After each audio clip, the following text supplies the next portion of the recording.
Some bonds form in darkness, when fear meets kindness and changes everything.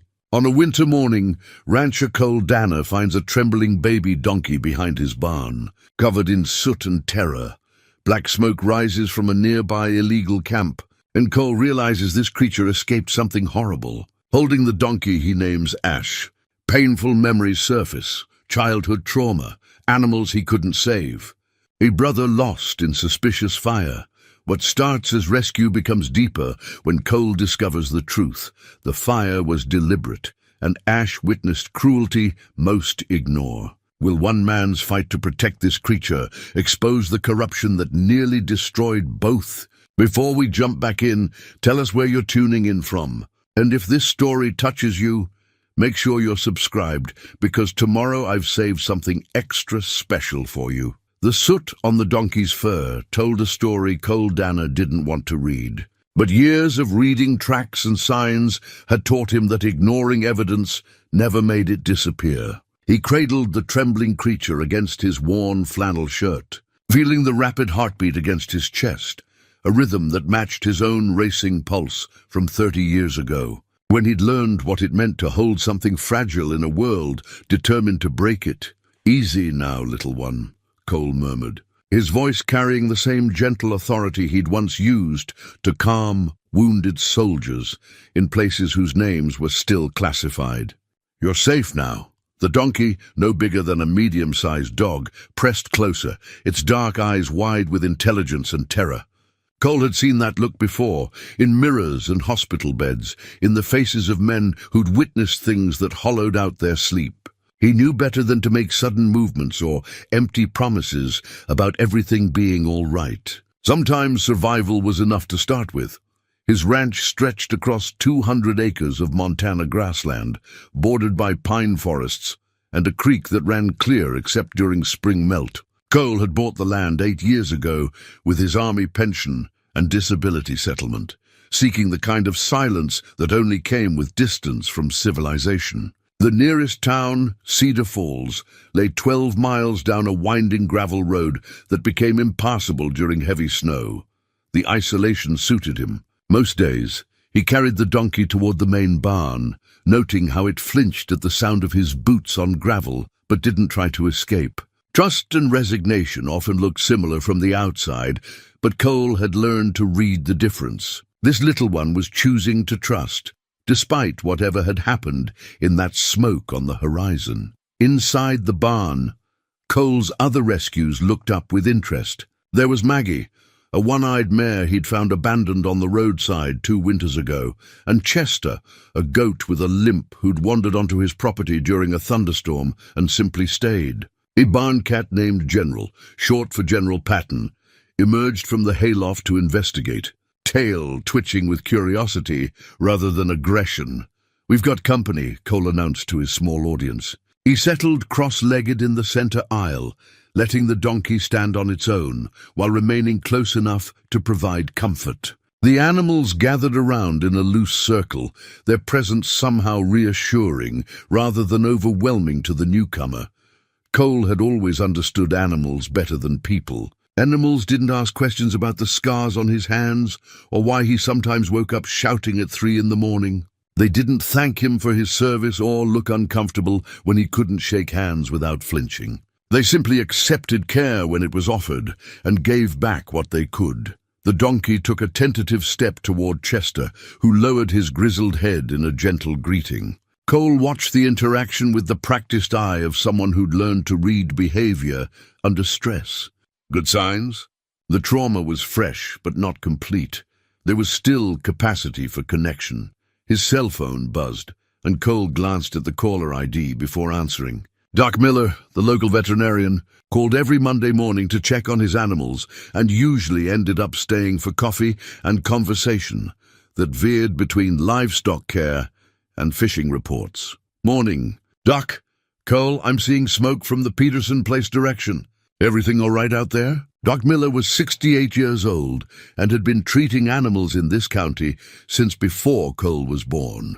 He drove a pickup truck held together by rust and determination, carried his veterinary supplies in a toolbox that had belonged to his father, and could diagnose a sick animal from 50 yards away. More importantly, he was one of the few people in Cedar Falls who'd never asked Cole about his time in the service. "Found a young donkey this morning," Cole said, watching as his new guest sniffed cautiously at Maggie's extended muzzle.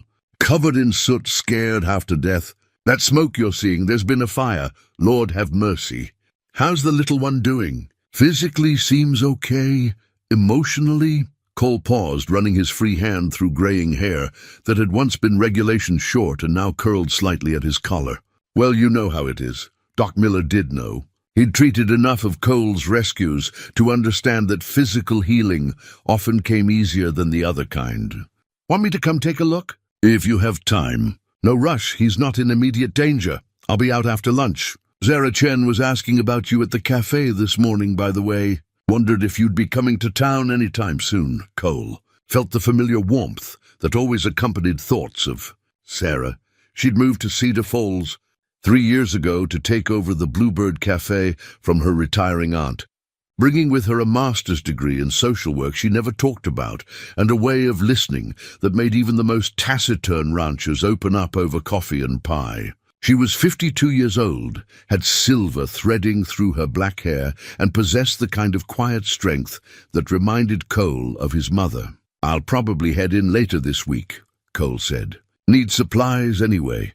After ending the call, Cole spent the next hour in the barn, moving slowly and speaking softly, while his animals went about their morning routines. The donkey, he was already thinking of it as Ash, for reasons that went deeper than the soot, gradually relaxed enough to accept a handful of grain and a gentle touch along his neck. When the sun reached its midday height, Cole walked back to the house to prepare a proper meal. His home was a modest 2-bedroom log cabin that he'd renovated himself, adding a wraparound porch and reinforcing the foundation. The interior was sparse but comfortable, leather furniture chosen for durability rather than style. Bookshelves filled with military history and animal husbandry guides. A wood-burning stove that heated the entire space. In the bedroom, Cole opened the top drawer of his dresser and moved aside folded T-shirts to reveal a small wooden box. Inside lay his dog tags from his 22 years in the Army, first infantry, then special forces, finally military police. The metal felt warm from his touch, worn smooth at the edges from years of wearing them on missions that officially never happened. Danner. Cole James B., 12-15-1971, M. Episcopal. The tags had hung around his neck through 3 deployments, 2 Purple Hearts, and a Distinguished Service Cross he kept in a safety deposit box in town, because looking at it reminded him of the men who hadn't come home. He'd taken them off the day he'd walked out of Walter Reed Medical Center, his left shoulder rebuilt with titanium pins and his sleep haunted by faces he couldn't save. Cole returned the box to its place beneath his shirts. Some things were better left buried, but never forgotten. Back in the barn, he found Ash lying in the straw beside Chester, both animals resting in the afternoon sun that streamed through the open doors. The donkey lifted his head when Cole approached, but didn't move away. "Progress. Doc Miller's coming to see you later," Cole said, settling onto a hay bale. "He's good people. Helped all these folks when they needed it most." Maggie wandered over and nuzzled Cole's shoulder, a gesture of affection that still caught him off guard after 2 years. Before the ranch, before the animals, Cole had gone months without physical contact beyond handshakes and medical examinations. The casual intimacy of animal companionship had been a revelation. Comfort without complexity, loyalty without conditions. His phone buzzed again. "Sheriff Hawkins this time." "Cole, got a report about smoke from your direction." "Everything all right?" Sheriff Ray Hawkins was a decent man caught between doing his job and keeping peace with the people who paid his salary. He'd been elected on a platform of maintaining order and tradition, which in Cedar Falls meant not asking too many questions about certain business practices. Cole respected the position even when he disagreed with the choices. "Fire wasn't on my property," Cole said carefully. "Found a donkey that escaped from somewhere in that direction. Animal's safe, but somebody might want to check what happened over there." A pause. Well, I appreciate you letting me know. Long as everyone's safe. The conversation ended with the kind of polite finality that meant the subject was closed. Cole set down his phone and looked at Ash, who was watching him with those two intelligent eyes. "Looks like it's just us for now, little one," he said. But sometimes that's enough. The afternoon stretched into evening, and Cole maintained his vigil in the barn. He'd learned patience in the army, the kind that kept you alive when rushing forward meant walking into an ambush. He'd learned it again during months of rehabilitation, when healing measured itself in millimeters of movement and degrees of rotation. Now he applied it to wounded animals, understanding that trust couldn't be forced, only offered and accepted. When Doc Miller's truck rattled up the drive, Ash lifted his head but didn't panic. Cole took that as another good sign. "Well, I'll be," Doc said, climbing out of his truck with the careful movements of a man whose knees had seen too many years of climbing in and out of barns. "Haven't seen a donkey this young in the county since—" He stopped, frowning. "Actually, can't recall seeing one at all recently." "Where'd you say you found him?" Cole described the morning's discovery, while Doc Miller examined Ash with gentle, experienced hands. The donkey submitted to the examination with remarkable calm, as if understanding that these humans meant help rather than harm. "He's in good condition physically," Doc reported. "Little underweight, some stress signs, but nothing time and good care won't fix." "You're right about the emotional trauma, though. This little fellow has seen some hard times." They stood together in the barn aisle, two men who'd learned to read suffering in different contexts but with similar skills. "Ray Hawkins called you yet?" Doc asked briefly. "Got the impression the fire wasn't his priority." Doc nodded slowly. "Ray's a good man, but he's got pressures. Some folks in this county prefer their business stays private, if you know what I mean." Cole knew. Every small community had its secrets, its arrangements that existed outside official channels. Usually he was content to mind his own business and let others do the same. But something about Ash's presence, about the terror in those dark eyes, reminded him of other times when looking the other way had cost more than getting involved. "Donkey's staying," Cole said simply. "Figured as much." Doc Miller smiled. "Sarah Chen's going to love hearing about this. She's got a soft spot for your rescue stories." After Doc left, Cole spent the evening hours in the barn with his animals. This had become his routine over the years, a time of quiet reflection when the day's work was done and the night's peace hadn't yet been broken by memories. He'd brought a cup of coffee and a thermos to refill it, planning to stay until Ash seemed settled enough for sleep. The donkey had claimed a spot near the back wall, where he could see both entrances but felt protected from behind. Smart positioning, the kind of tactical awareness that spoke to intelligence shaped by necessity. Cole understood that impulse completely. As darkness settled over the ranch, Cole found his thoughts drifting to the smoke he'd seen that morning, to the fear in Ash's eyes, to the careful neutrality in Sheriff Hawkins' voice. Sometimes the right thing to do wasn't clear until you were already doing it. And by then, the choice was behind you rather than ahead. He looked at Ash, who was watching him with decreasing wariness, and made a decision that felt as inevitable as sunrise. "We'll figure this out together," he promised quietly.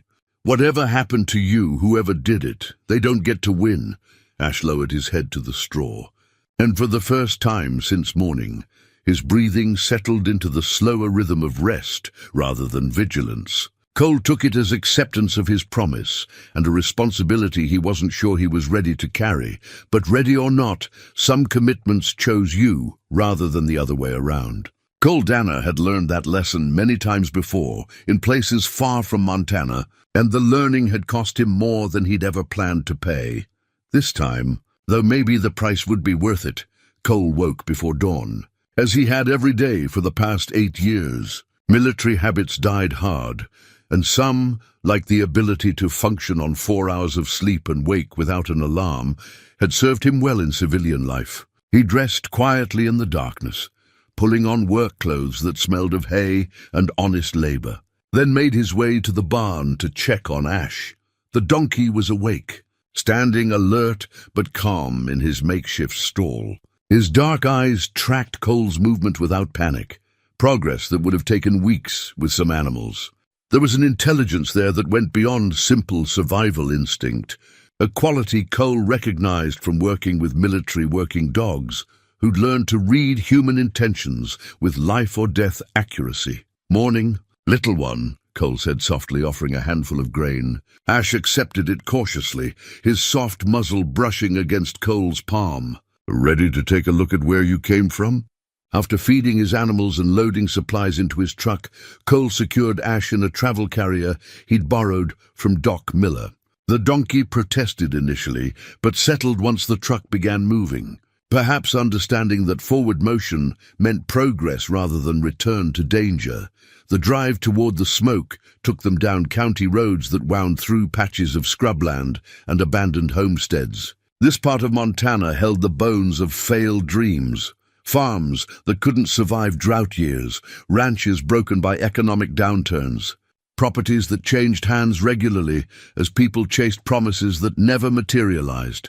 The smell reached them before they saw the source, acrid smoke mixed with something organic and wrong. Cole had encountered similar odors during his deployments, the aftermath of fire that had consumed more than buildings. His hands tightened on the steering wheel as muscle memory activated responses he'd thought were buried. Around a bend in the road, the devastation came into view. What had once been a ramshackle compound of trailers and makeshift pens was now a blackened scar on the landscape. The metal frame of a large barn stood like a skeleton, twisted support beams reaching towards sky, still hazed with drifting smoke. Scattered around the perimeter lay the remains of fencing, feed containers, and equipment that spoke to a large-scale operation hastily abandoned. Cole parked well back from the scene and studied it with the systematic approach he'd learned in reconnaissance training. No emergency vehicles, no investigation tape, no signs that authorities had been here at all. The fire had burned hot and fast, consuming wooden structures completely, while leaving metal debris scattered like evidence waiting to be read. In the carrier behind him, Ash began making soft distress sounds, not panic but recognition. This was definitely where he'd come from. Cole left the donkey in the truck and approached the scene on foot, his boots crunching on debris that ranged from charred wood to melted plastic. The scope of the operation became clear as he moved through the ruins. This had been a livestock facility capable of holding dozens of animals, with loading chutes that suggested regular transport, feed storage that indicated a commercial-scale operation, and it had all been completely illegal. No permits would have been issued for this kind of facility in this location. No health inspections, no environmental oversight, no animal welfare checks. The kind of operation that existed in the gaps between official attention, serving purposes that couldn't survive daylight scrutiny. Near what had been the main barn, Cole found his first piece of concrete evidence. A partially melted feed bag with enough lettering intact to read, "Premium Livestock Growth Supplement, not for human consumption." The manufacturer's name was visible too, a company Cole had never heard of, which likely meant it specialized in products that skirted FDA approval. He photographed the bag with his phone, then continued his survey. In a metal container that had survived the fire, he discovered syringes, vials of unidentified chemicals, and documentation that made his stomach turn. Records of livestock purchases, transport schedules, and customer lists that read like a catalogue of exploitation. This hadn't been a rescue operation or even a legitimate breeding facility. The evidence pointed to something much darker. Animals kept in conditions designed to maximize profit while minimizing oversight, subjected to treatment that would have resulted in immediate shutdown if discovered by authorities. The kind of operation that survived through isolation and the cooperation of people who preferred not to ask questions. Cole heard vehicle engines approaching and quickly pocketed several pieces of evidence before walking back toward his truck. Two vehicles came into view. Sheriff Hawkins in his patrol car, followed by a black SUV with tinted windows that spoke of money and the kind of influence that money bought. "Cole!" Sheriff Hawkins called out as he climbed from his patrol car. Didn't expect to see you out here." The sheriff looked tired, older than his 55 years, with the kind of weariness that came from compromises that accumulated over time. Behind him, two men in expensive casual clothes emerged from the SUV, the kind of people who manage dirty business while keeping their own hands clean. "Found this donkey yesterday morning," Cole said, gesturing toward his truck where ash was visible through the carrier's mesh door. "Figured I should see where he came from." One of the men from the SUV stepped forward, tall, silver-haired, wearing boots that had never seen actual ranch work. Everything about him suggested authority accustomed to deference. "I'm Marcus Webb," the man said, extending a hand that Cole ignored. "I own several properties in this area, including this one. Appreciate your concern for the animal, but we can handle things from here." Cole studied Webb with the same attention he'd once given to potential threats in hostile territory. Expensive watch, manicured nails, the kind of confidence that came from never hearing the word no from people who mattered. Also, the telltale tension around his eyes that suggested he was working harder to project calm than the situation should require. "Interesting timing," Cole said mildly. "Fire happens. Investigation starts the next day." "No investigation necessary," Webb replied smoothly. "Electrical fire already confirmed. Insurance will handle the cleanup." Sheriff Hawkins shifted uncomfortably. "Cole, like Mr. Webb says, everything's under control here. Appreciate you bringing the donkey back, but I'm not bringing him back," Cole interrupted. "I'm keeping him." The silence stretched for several seconds. Webb's expression hardened slightly, revealing something beneath the polished surface that reminded Cole of officers he'd known who confused authority with power. "That's stolen property," Webb said. "Prove it." Cole's voice carried the same quiet authority he'd used with hostile interrogation subjects, calm, reasonable, and absolutely unmovable. "Show me purchase records, registration papers, anything that proves ownership." Webb's jaw tightened. "I don't have to prove anything to you." "Then you don't own him." Cole turned toward his truck. "Ray, unless you got a warrant or some actual evidence of theft, I'll be heading home now." Sheriff Hawkins looked between Cole and Webb, clearly caught between conflicting pressures. "Cole, maybe we could work something out." "Nothing to work out," Cole said, climbing into his truck. "Found an abandoned animal, gave it shelter. That's legal in this state, last I checked." As he drove away, Cole watched in his rearview mirror as Webb gestured angrily while speaking to the sheriff. Whatever conversation was happening, it wasn't friendly. And it wasn't about electrical fires or insurance claims. Back at the ranch, Cole carried Ash to the barn and settled him in the same stall where he'd spent the previous night. The donkey seemed calmer now, as if understanding that distance from the burned facility meant safety rather than temporary reprieve. "You saw things, didn't you?" Cole said quietly, stroking the animal's neck. "Bad things that people wanted to keep hidden."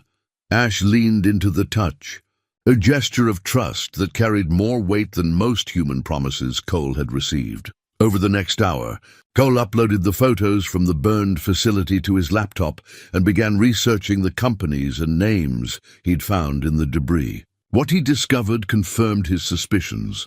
A network of operations that existed in legal gray areas, serving customers who valued profits over animal welfare, connected through shell companies and intermediaries that made accountability nearly impossible. Marcus Webb's name appeared in property records going back 15 years, always as a silent partner or secondary investor, never directly connected to the operation themselves, but somehow involved in their financing and logistics. Cole's phone rang. "Sarah Chen's number. Hey, stranger. Doc Miller mentioned you found a donkey yesterday. How's the little guy doing?" Sarah's voice carried warmth that seemed to reach through the phone and settle the tension in his shoulders. He found himself smiling despite the morning's discoveries, better than expected. "Smart little fellow, adapts quickly. I'd love to meet him sometime, if that's all right. I've got experience with trauma recovery, though usually with people rather than animals." Cole had always wondered about Sarah's background, the way she seemed to understand complicated situations without asking intrusive questions. A master's degree in social work suggested professional experience with damaged lives and difficult healing. "You're welcome any time," he said. "Fair warning, though, might be some complications ahead. The kind that involves certain people wanting their business left private." Cole paused. Sarah's insight consistently surprised him. Her ability to read between lines and understand implications that others missed or chose to ignore. That kind exactly. "Well," Sarah said, and he could hear the smile in her voice. "Good thing you're not the type to back down from complications." After ending the call, Cole spent the afternoon reinforcing his barn security and checking his property perimeter. Old habits activated by new threats. He'd chosen this isolated location partially for its defensibility, though he'd hoped never to need that advantage. As evening approached, he sat in the barn with Ash and his other animals, watching shadows lengthen across the floor. The donkey had claimed a spot near the door, where he could see outside while remaining protected, a choice that spoke to instincts shaped by experience rather than breeding. "Tomorrow we start fighting back," Cole said quietly. "Not the way they expect, but the way that works." Ash lifted his head and looked at Cole with those intelligent eyes, as if understanding that their partnership had evolved beyond simple rescue and shelter. In his pocket, the partially melted feed bag felt like evidence and promise combined, proof of crimes that demanded justice, and the beginning of a commitment that would test everything Cole had learned about choosing battles worth fighting. Outside, darkness settled over the ranch, but for the first time in years, Cole felt completely awake. The morning after his confrontation with Marcus Webb, Cole woke with the familiar weight of decision settling in his chest. The same feeling he'd carried before missions, where the margin for error was measured in lives rather than dollars. He dressed in the pre-dawn darkness and made his way to the barn, where Ash waited with the patience of someone who'd learned that survival sometimes meant staying very still. "Time to make this official," Cole murmured, offering the donkey a handful of grain. "You're not going anywhere, and neither am I." The barn had 3 additional stalls that Cole had never used, having built them with the optimistic belief that he might eventually acquire more horses. Now he spent the morning converting one into proper accommodations for a donkey, reinforcing the door, adjusting the water system, and installing a warming lamp for the coming winter months, while measuring lumber for a feed station. Cole's hand brushed against something wedged behind a support beam. He pulled out a child's baseball glove, cracked leather darkened with age and neglect. The name Tommy was still visible, written in fading blue marker across the palm. Cole sat heavily on a hay bale, the glove cradled in his hands like something that might dissolve if handled roughly. Tommy's glove. 8 years of living on this ranch, and he'd never found it. Never known it was here, waiting in the shadows. The memories came without invitation, carrying the weight of 35 years. Tommy at age 7, serious and determined, spending hours throwing a tennis ball against the barn wall because their father was too tired after 16-hour days to play catch. Tommy practicing his swing with a broken bat held together by electrical tape, dreaming of playing high school baseball even though their small farm barely produced enough income to keep them fed. Tommy had hidden the glove here the night before the fire, Cole realized. Hidden it the way children hide treasures they're afraid of losing. Except this time the fear had been prophetic. "You remembering too, aren't you?" Cole said to Ash, who had wandered over to investigate. "Remembering things you wish you could forget." The donkey lowered his head, and Cole found himself stroking the soft fur between Ash's ears while clutching his brother's glove with his other hand. 2 survivors separated by decades and species, connected by the understanding that some losses never healed completely. They just learned to carry them differently. Doc Miller's truck rattled up the drive around 10 o'clock, interrupting Cole's work on the new stall. The veterinarian climbed out with his usual careful movements, carrying a leather bag that had belonged to his father and grandfather before him. "Thought I'd check on our patient," Doc said, but his eyes lingered on Cole's face with professional concern. "You look like you've been wrestling with ghosts." Cole held up Tommy's glove. "Found this while working on Ash's stall. Haven't seen it since I was 12 years old." Doc Miller nodded, with the understanding of someone who'd lived through enough history to recognize the weight of unexpected memories. Funny how the past keeps turning up when you're trying to move forward.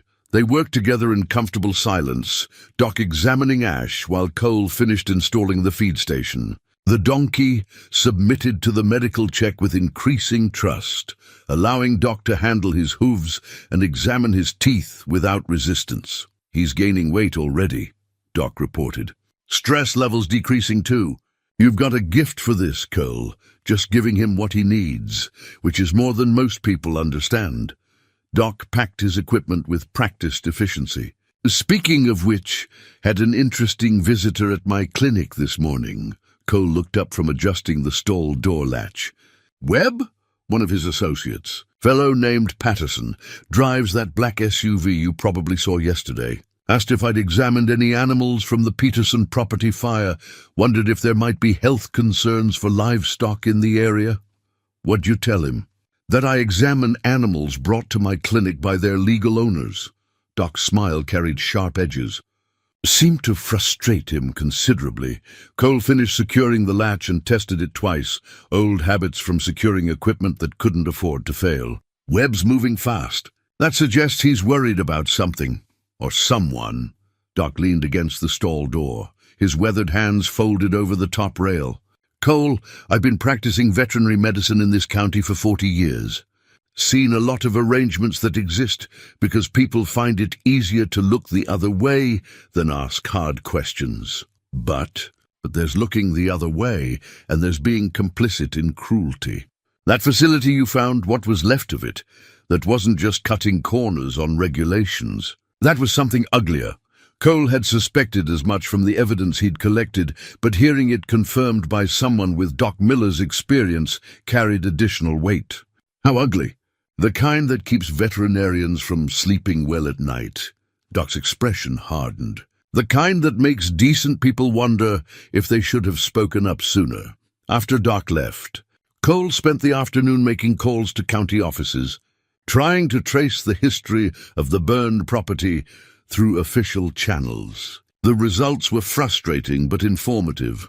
Ownership records that changed hands frequently, permits that were applied for but never approved, complaints that were filed but never investigated, a pattern of bureaucratic indifference that suggested either incompetence or intentional blindness. His research was interrupted by the sound of vehicles approaching, plural. Cole walked to the front porch and counted 4 trucks coming up his drive, moving with the casual confidence of people accustomed to getting their way through numbers and intimidation. He recognized Marcus Webb in the lead vehicle, accompanied by the same associate Doc Miller had mentioned. The other trucks carried men who looked like they earned their living with their hands, but took orders from people who didn't. Cole waited on his porch, hands visible and relaxed, while his visitors arranged themselves in a loose semicircle that was probably meant to seem casual rather than threatening. Military experience had taught him to read tactical positioning, and this was definitely tactical. "Mr. Danner," Webb said, climbing from his truck with the kind of careful movements that suggested awareness of being watched. "Hoped we could resolve our misunderstanding in a neighborly way." "No misunderstanding," Cole replied mildly. "I found an abandoned animal and gave it shelter. Pretty straightforward. The thing is, that animal represents a significant investment. Specialized breeding, expensive care, genetic value that runs into thousands of dollars." Cole almost smiled at the transparent lie. Ash was clearly a mixed-breed donkey, probably worth less than $500 under the best circumstances. But Webb was counting on intimidation to substitute for logic. "Show me the papers," Cole said. "Registration, purchase records, veterinary documentation. Prove ownership and we can talk." Webb's jaw tightened.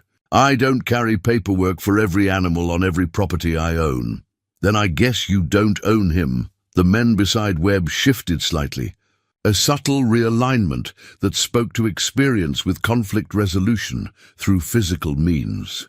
Cole read the change without appearing to notice, his own posture remaining relaxed, while his awareness shifted to tactical alert.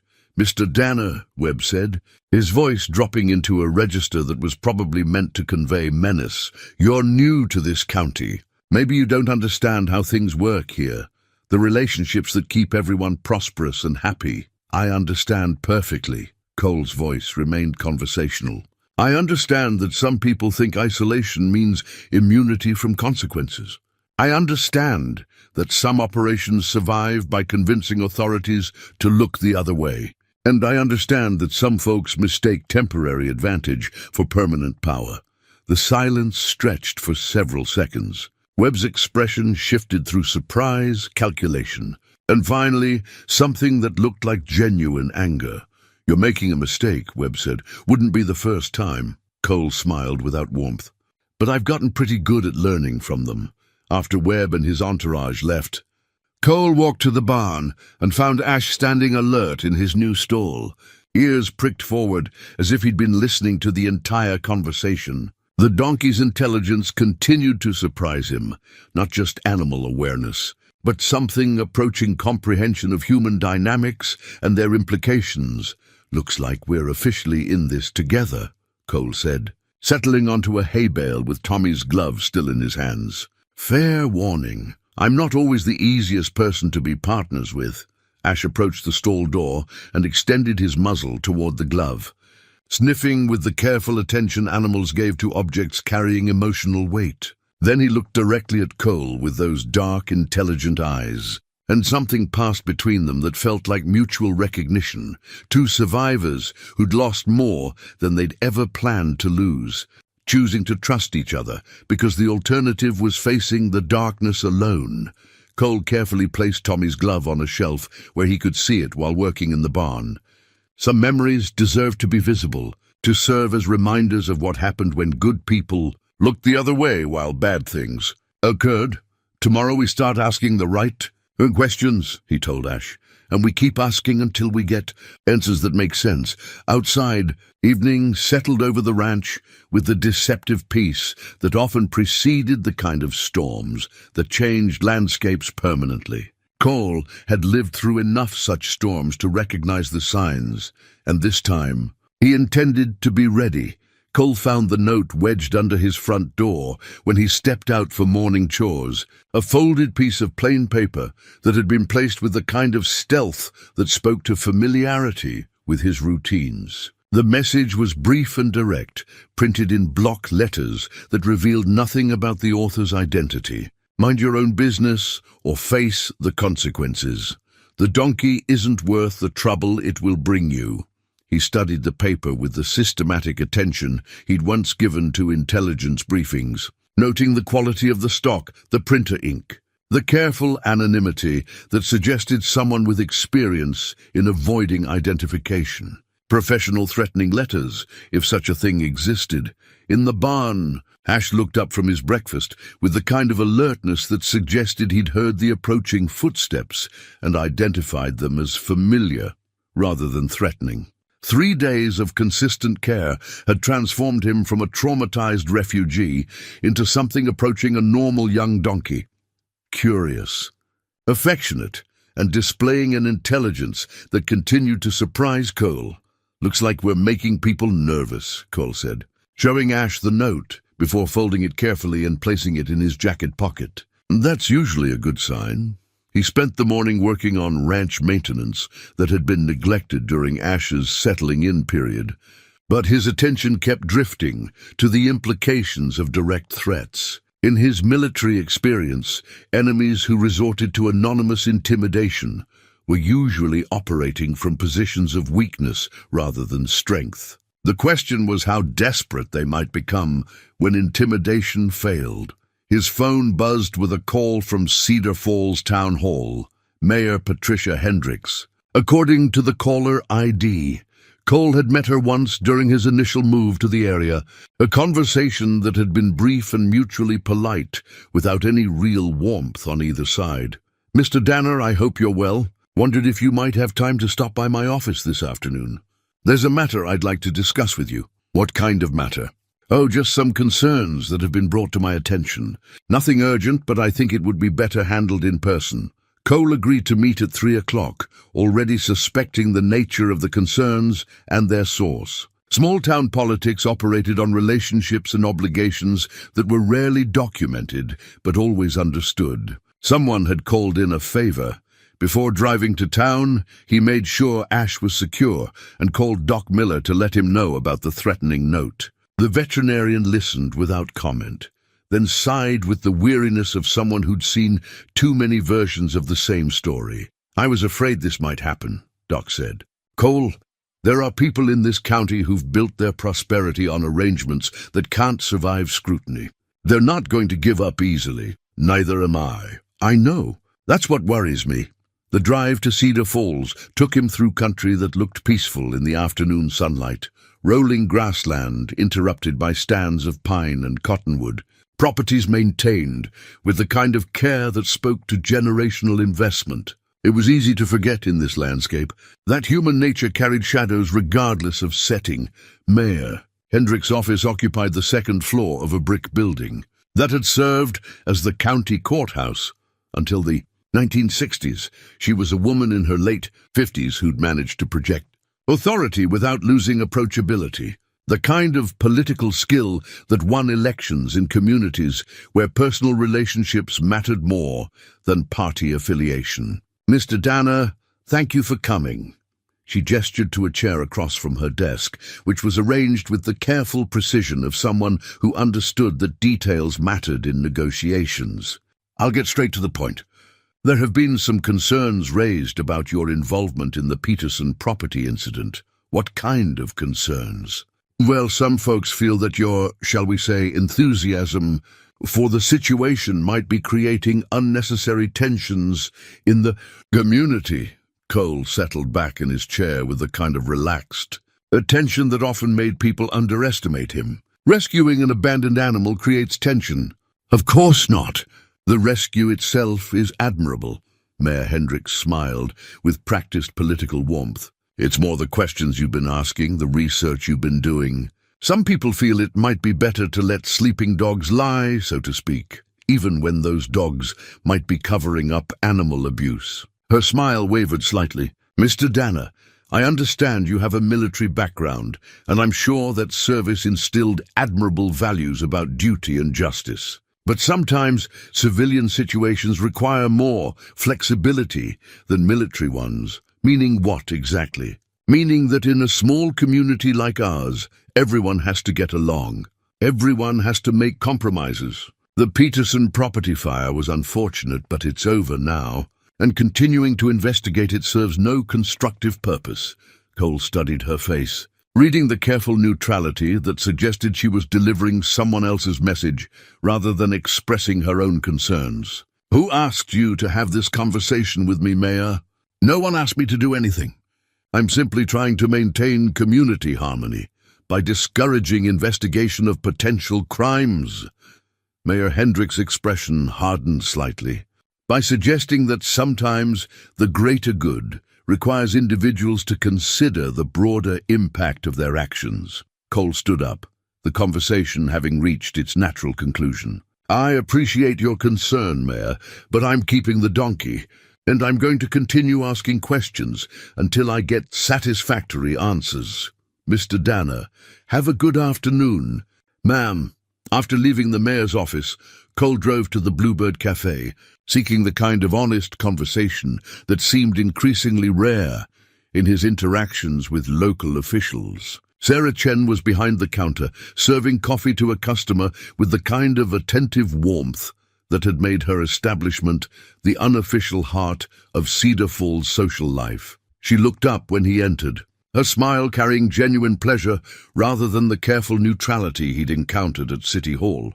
"Cole, perfect timing. I just finished a fresh batch of apple pie, and I've been hoping for an excuse to try a piece." He settled into a corner booth that offered views of both the street and the cafe's interior, old habits activated by increasing awareness of potential threats. Sarah brought coffee and pie without being asked, and then slid into the seat across from him with her own cup. "You look like someone who's been having difficult conversations," she observed. "Mayor." Hendricks wanted to discuss community harmony. Sarah's Expression shifted to something that looked like resigned understanding. "Ah, someone's been applying pressure. Seems that way. How much do you know about Marcus Webb's business interests?" "More than I wish I did."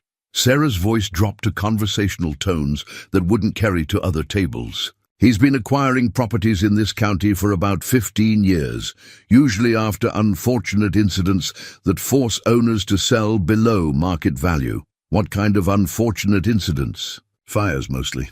Sometimes equipment failures or sudden problems with water rights, or regulatory issues that appear out of nowhere and disappear just as quickly after ownership transfers." Cole absorbed this information while watching Sarah's face, noting the careful way she chose her words. "You're saying there's a pattern. I'm saying there have been coincidences that strain credibility. But proving patterns and proving criminality are different things entirely. What made you decide to stay in Cedar Falls? You could practice social work anywhere." Sarah smiled, and for the first time since he'd known her, Cole caught a glimpse of something vulnerable beneath her competent exterior. "Sometimes running away from problems just means they follow you to the next place. Sometimes you have to make a stand somewhere, even if it's not the place you originally planned to fight." After leaving the cafe, Cole spent an hour walking through Cedar Falls' small downtown, observing the rhythms of a community that appeared normal on the surface, but carried undercurrents of tension beneath its civility. People nodded politely when they recognized him, but conversations paused when he passed, resuming in quieter tones after he'd moved on. The kind of social dynamics that developed when everyone understood there were subjects that couldn't be discussed openly. On the drive home, Cole's phone rang with Doc Miller's number. "Cole, you should know. I've been doing some research of my own about animal welfare complaints in this county. Found some interesting patterns in the state database." "What kind of patterns?" "Complaints that were filed but never investigated, reports that disappeared from official records, inspections that were scheduled but never conducted, all involving properties that Marcus Webb later acquired through shell companies." "How many properties?" 7 over the past 12 years. Always the same sequence. Problems develop. Complaints are filed, complaints disappear. Mysterious incidents force sales. Webb acquires the land through intermediaries." Cole pulled over to the side of the road, needing to give this information his full attention. "Doc, that's racketeering." "Federal crime. It is if you can prove intent and coordination. But proving it requires evidence that hasn't been systematically destroyed or buried in bureaucratic procedures designed to discourage follow-through." Back at the ranch, Cole found Ash waiting in the barn with the kind of alert attention that suggested he'd been listening for the truck's return. The donkey had developed a routine of greeting Cole at the end of each day, a gesture that felt like homecoming in ways that surprised him.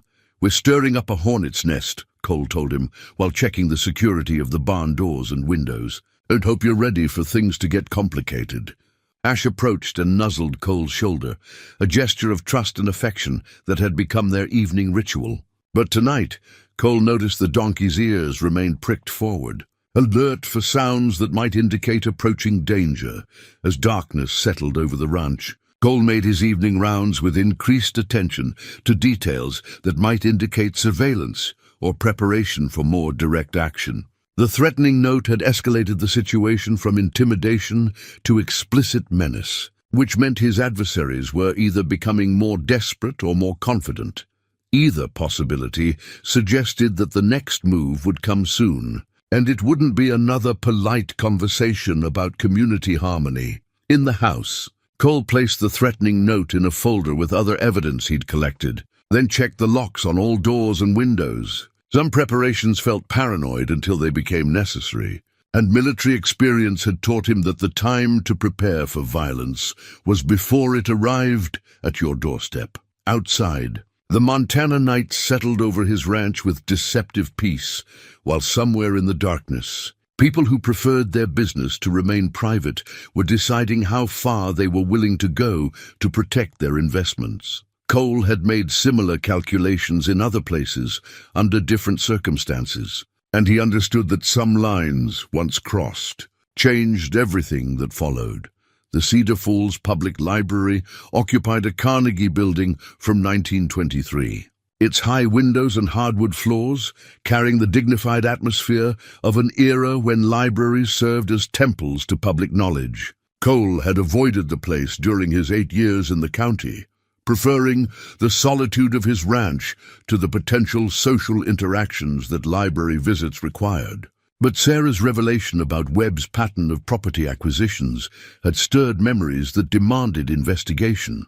The head librarian, Mrs. Eleanor Vasquez, was a woman in her 70s who'd spent 40 years collecting and preserving local history with the dedication of someone who understood that communities lost their souls when they forgot their stories. She greeted Cole with the professional warmth of someone accustomed to helping people find information they weren't entirely sure they wanted to discover. "Mr. Danner, isn't it? I remember when you moved to the area. How can I help you today?" "I'm looking for information about a fire that occurred in 1989. The Danner farm, out near Willow Creek." Mrs. Vasquez's expression shifted to something that looked like recognition, mixed with sympathy. "The Danner fire. You're related to the family." "It was my family's farm. I was 12 years old when it happened." She nodded, with the understanding of someone who'd helped other people research their own tragedies. "We have newspaper archives going back to the 1920s, plus some unofficial records that were donated by families over the years. Let me show you what we have."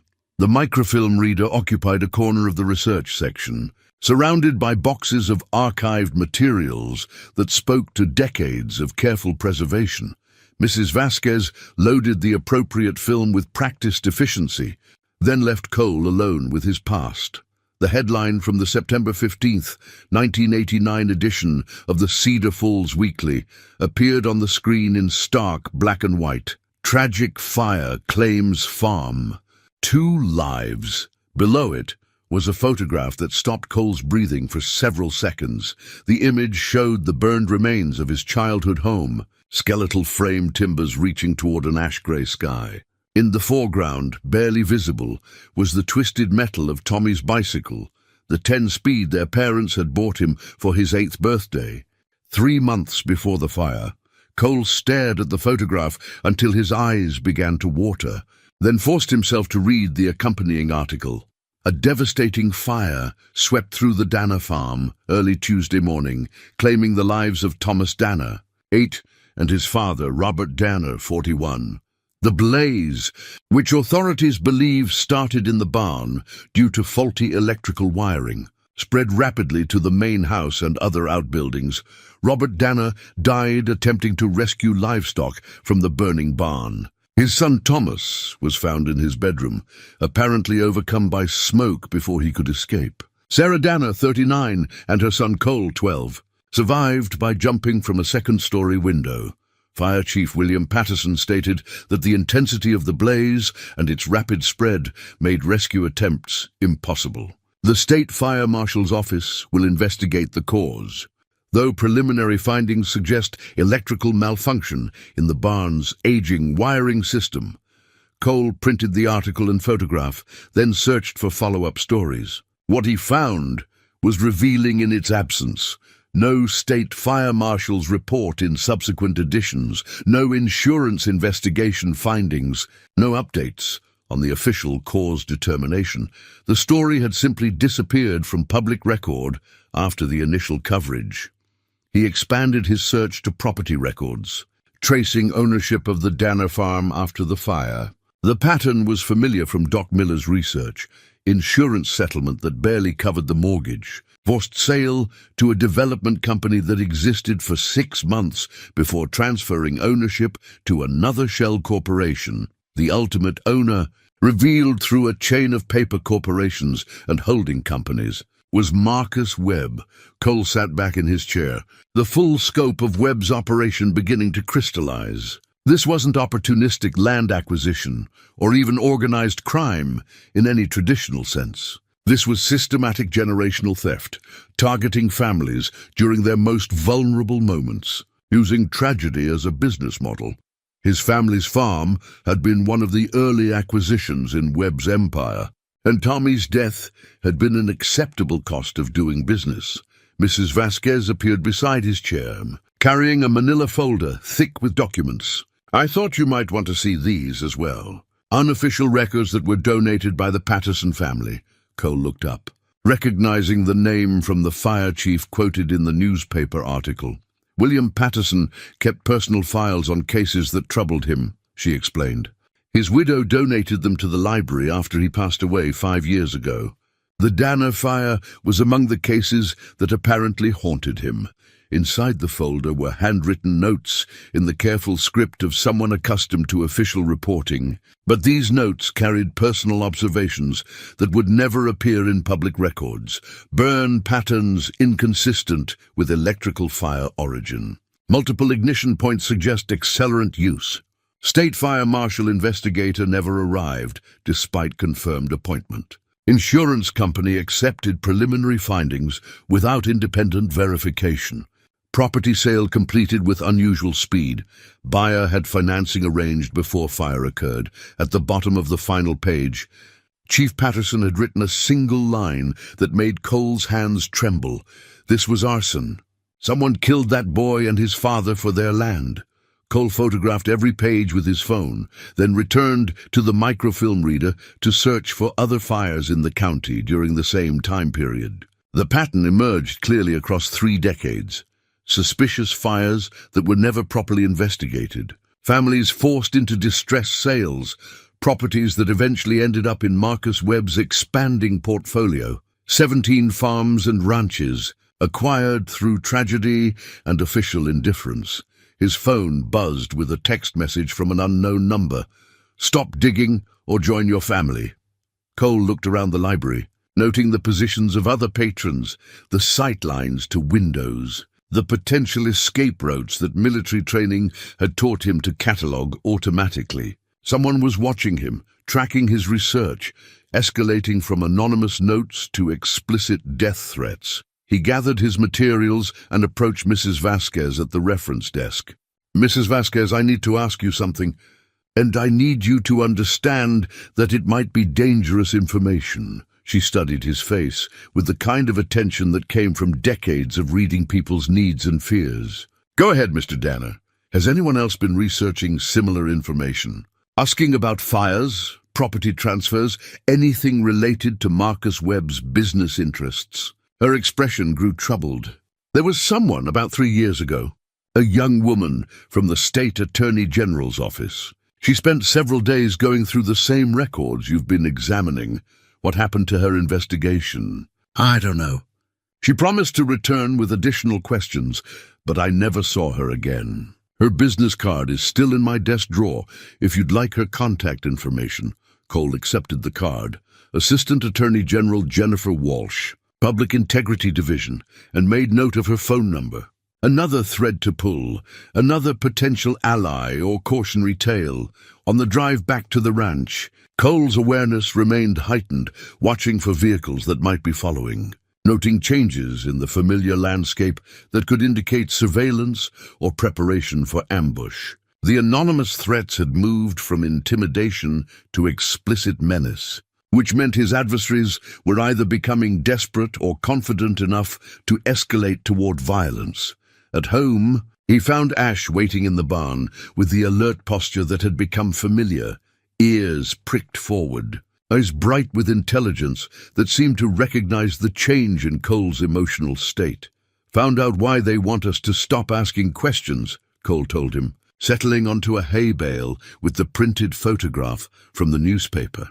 "It's not about you specifically, little one. It's about a whole system of theft and murder that's been operating in this county for 30 years. Ash approached and sniffed the photograph, then looked at Cole with those dark eyes that seemed to hold understanding beyond their species. The donkey had witnessed his own version of deliberate cruelty, and perhaps recognized the connection between their experiences. Cole's phone rang, Sarah Chen's number. "Cole, I heard you were at the library today.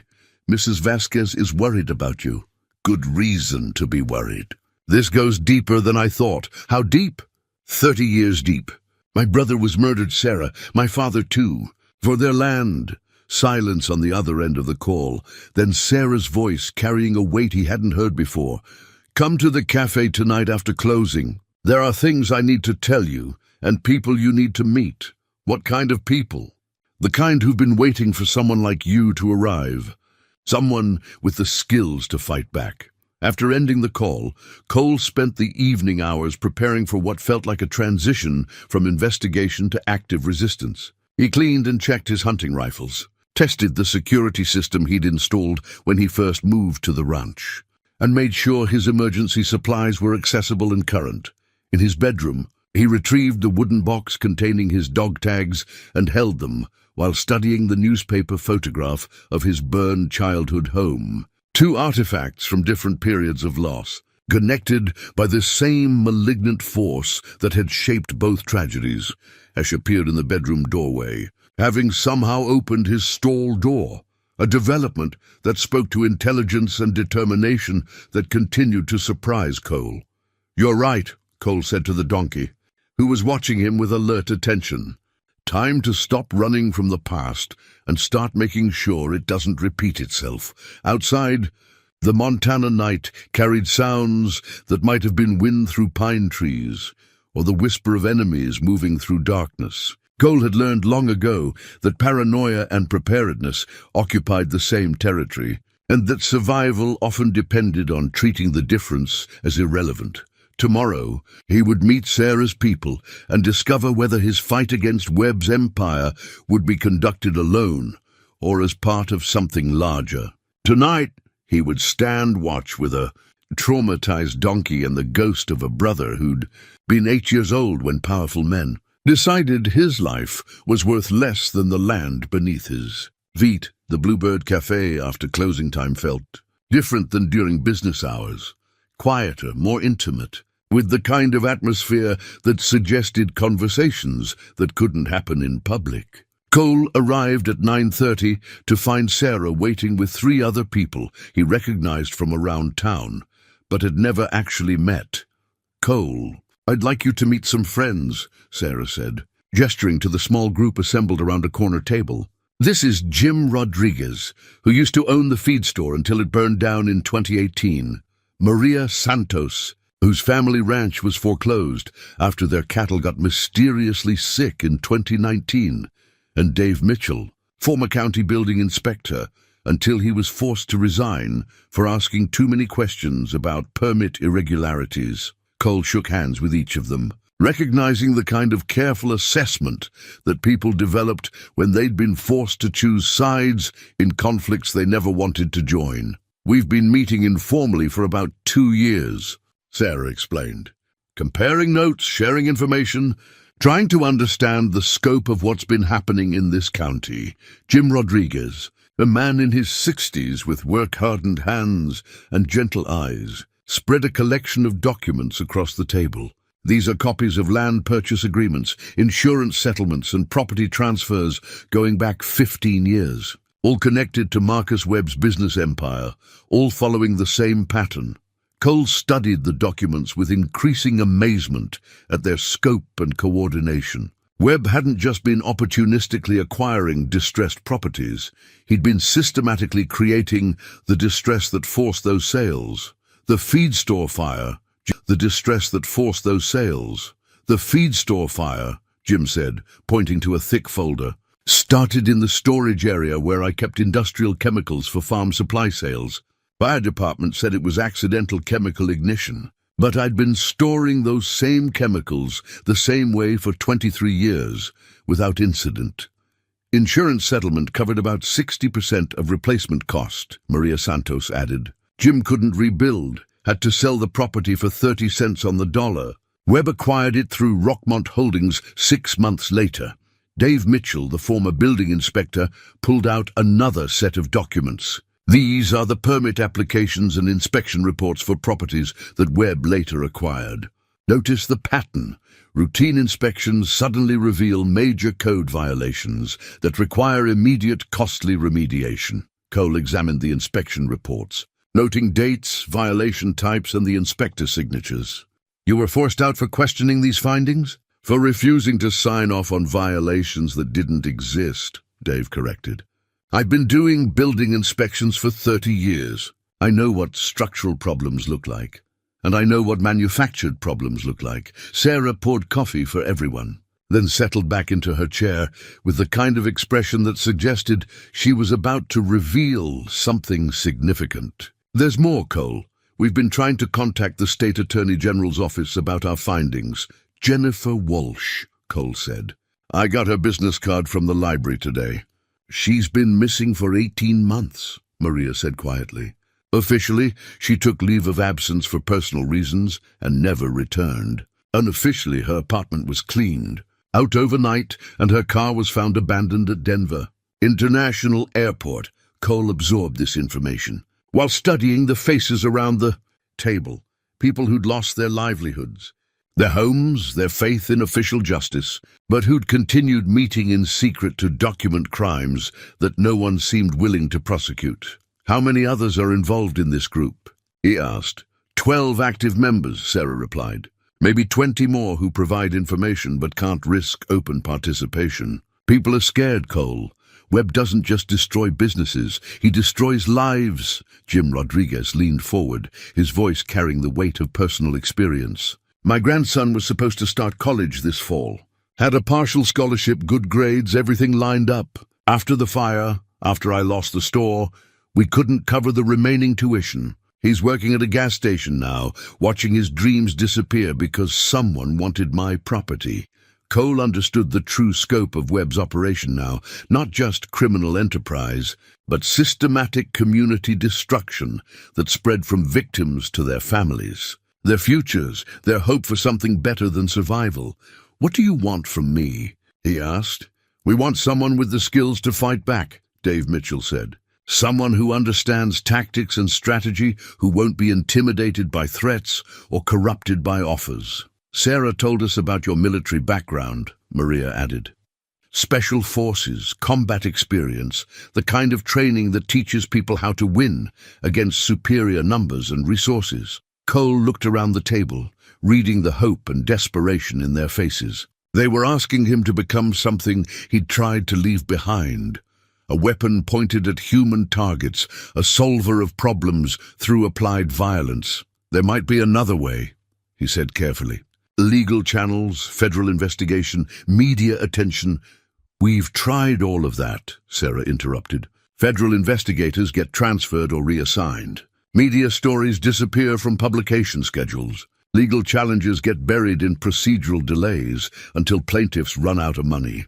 Jim Rodriguez pulled out a final document, a thick folder marked with Webb's corporate logo. This is what convinced us that conventional approaches won't work. Inside were detailed financial records, property maps, and what appeared to be operational plans for Webb's continuing expansion. Cole recognized the format from military intelligence briefings. Comprehensive strategic planning with contingencies for opposition and resistance. How did you get these? Cole asked. Someone inside Webb's organization has been feeding us information, Sarah explained. Someone who's finally gotten disgusted with what they've been part of. Cole studied the documents, noting the scope of Webb's future plans. 17 additional properties targeted for acquisition, detailed profiles of current owners, and timelines that suggested coordinated actions designed to force multiple simultaneous distressed sales. His ranch was on the list, along with Ash's rescue specifically mentioned as a complicating factor requiring resolution. They're planning something big, Cole realized. Not just individual property acquisitions, but a coordinated campaign to control most of the usable land in this county. Within 5 years, according to their projections, Dave confirmed. Webb wants to turn this entire area into a private kingdom where he controls agriculture, development, and commerce. Cole's phone buzzed with a text message. He glanced at the screen and felt his blood turn cold. A photograph of Ash in his barn stall, taken from inside the barn, with a message that read, "Last warning." He showed the text to the group, watching their expressions shift from concern to something approaching fear. They were in my barn tonight, Cole said quietly. While I was here, Sarah reached across the table and touched his hand. Cole, maybe you should consider relocating Ash somewhere safer. No. Cole's voice carried the kind of finality that ended discussions. Running away just validates their power and encourages escalation. Besides, Ash isn't the real issue anymore. He gestured to the documents spread across the table. This is about 17 families who are going to lose everything unless someone stops this pattern. This is about a community that's being systematically destroyed by criminals who've learned to use the legal system as a weapon. So, what do you propose? Maria asked. Cole was quiet for several seconds, his mind shifting into the tactical planning mode he'd used during military operations where conventional approaches had failed and unconventional methods became necessary.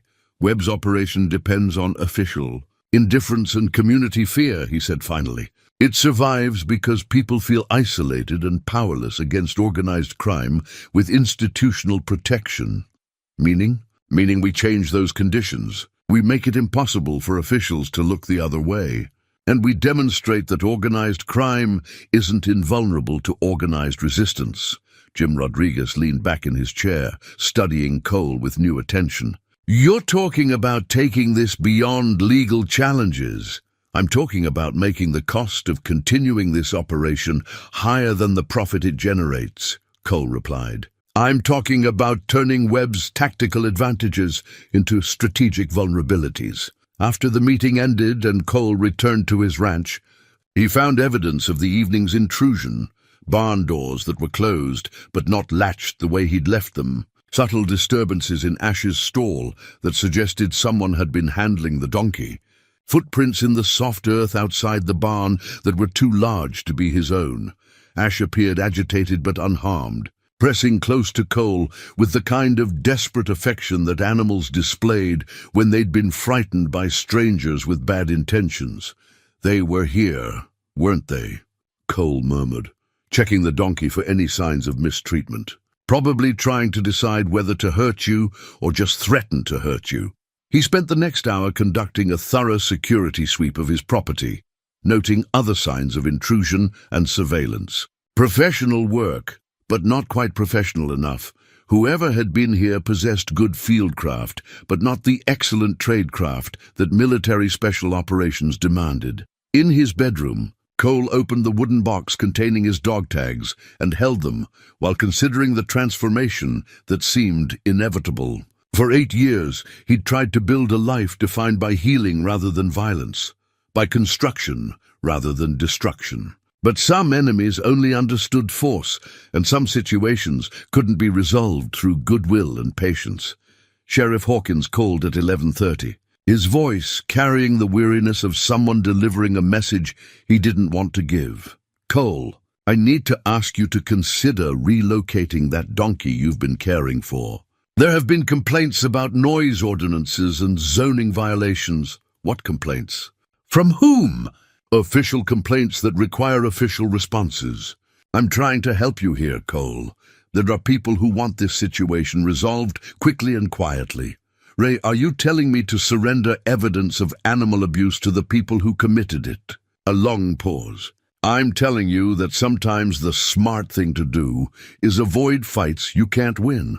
After ending the call, Cole sat on his porch with Ash beside him, looking out over land that had become a battlefield, whether he'd wanted that or not. The donkey leaned against his leg with the trust of someone who'd learned that protection sometimes came from the most unlikely sources. Tomorrow, he would begin the kind of campaign he'd hoped never to fight again. But this time, the enemy wasn't foreign soldiers in distant countries. This time, it was domestic criminals who'd learned to hide behind legal systems and community fear. This time, it was personal in ways that made victory not just tactically necessary, but morally imperative. The storage unit in Cedar Falls had been rented under Cole's mother's name for 26 years, the monthly payments automatically deducted from an account she'd set up before her death. Cole had received notification of its existence only after settling her estate, but grief and geographical distance had prevented him from dealing with its contents until now.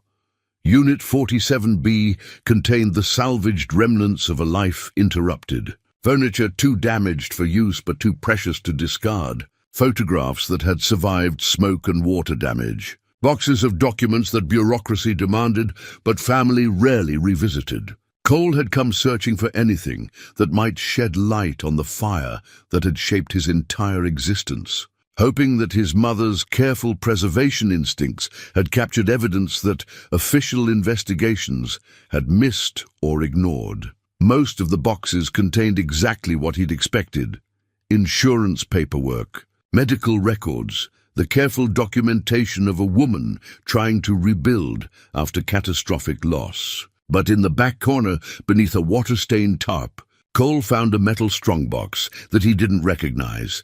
The key was taped to the bottom, wrapped in plastic that had kept it functional despite decades of temperature fluctuations. Inside, beneath legal documents and family photographs, was a small notebook with Tommy's diary written on the cover in his mother's careful handwriting. Cole sat heavily on a nearby box, the diary trembling in his hands. His mother had never mentioned finding it, never suggested that Tommy had kept a diary, never hinted that any record existed of his brother's final thoughts and observations. The entries began 3 months before the fire, written in the careful block letters of an 8-year-old who was still learning to translate thoughts into written words. July 15th. Dad says we might have to sell the farm. Mom cried when she thought I wasn't looking. Cole doesn't know yet, but I heard them talking. Some man wants to buy our land, but Dad says we're not ready to sell. July 23rd. The man came to our house again. He's tall and has mean eyes, and he made Dad angry. After he left, Dad said some people think money can buy anything, but they're wrong. Mum said we should pray for guidance. Cole read through weeks of entries that painted a picture of his family under increasing pressure. Threats disguised as business offers, subtle intimidation that escalated over time. Tommy had been observant beyond his years, recording details that adults might have dismissed, but that formed a pattern when assembled chronologically. August 10th. Saw the mean man talking to other men behind the feed store. They didn't see me because I was hiding in the truck while Dad bought supplies. One of them had a gas can, and they were looking at papers that had drawings of our farm on them. August 18th. Someone has been coming to our property at night. Found footprints by the barn and tire tracks that aren't from our truck.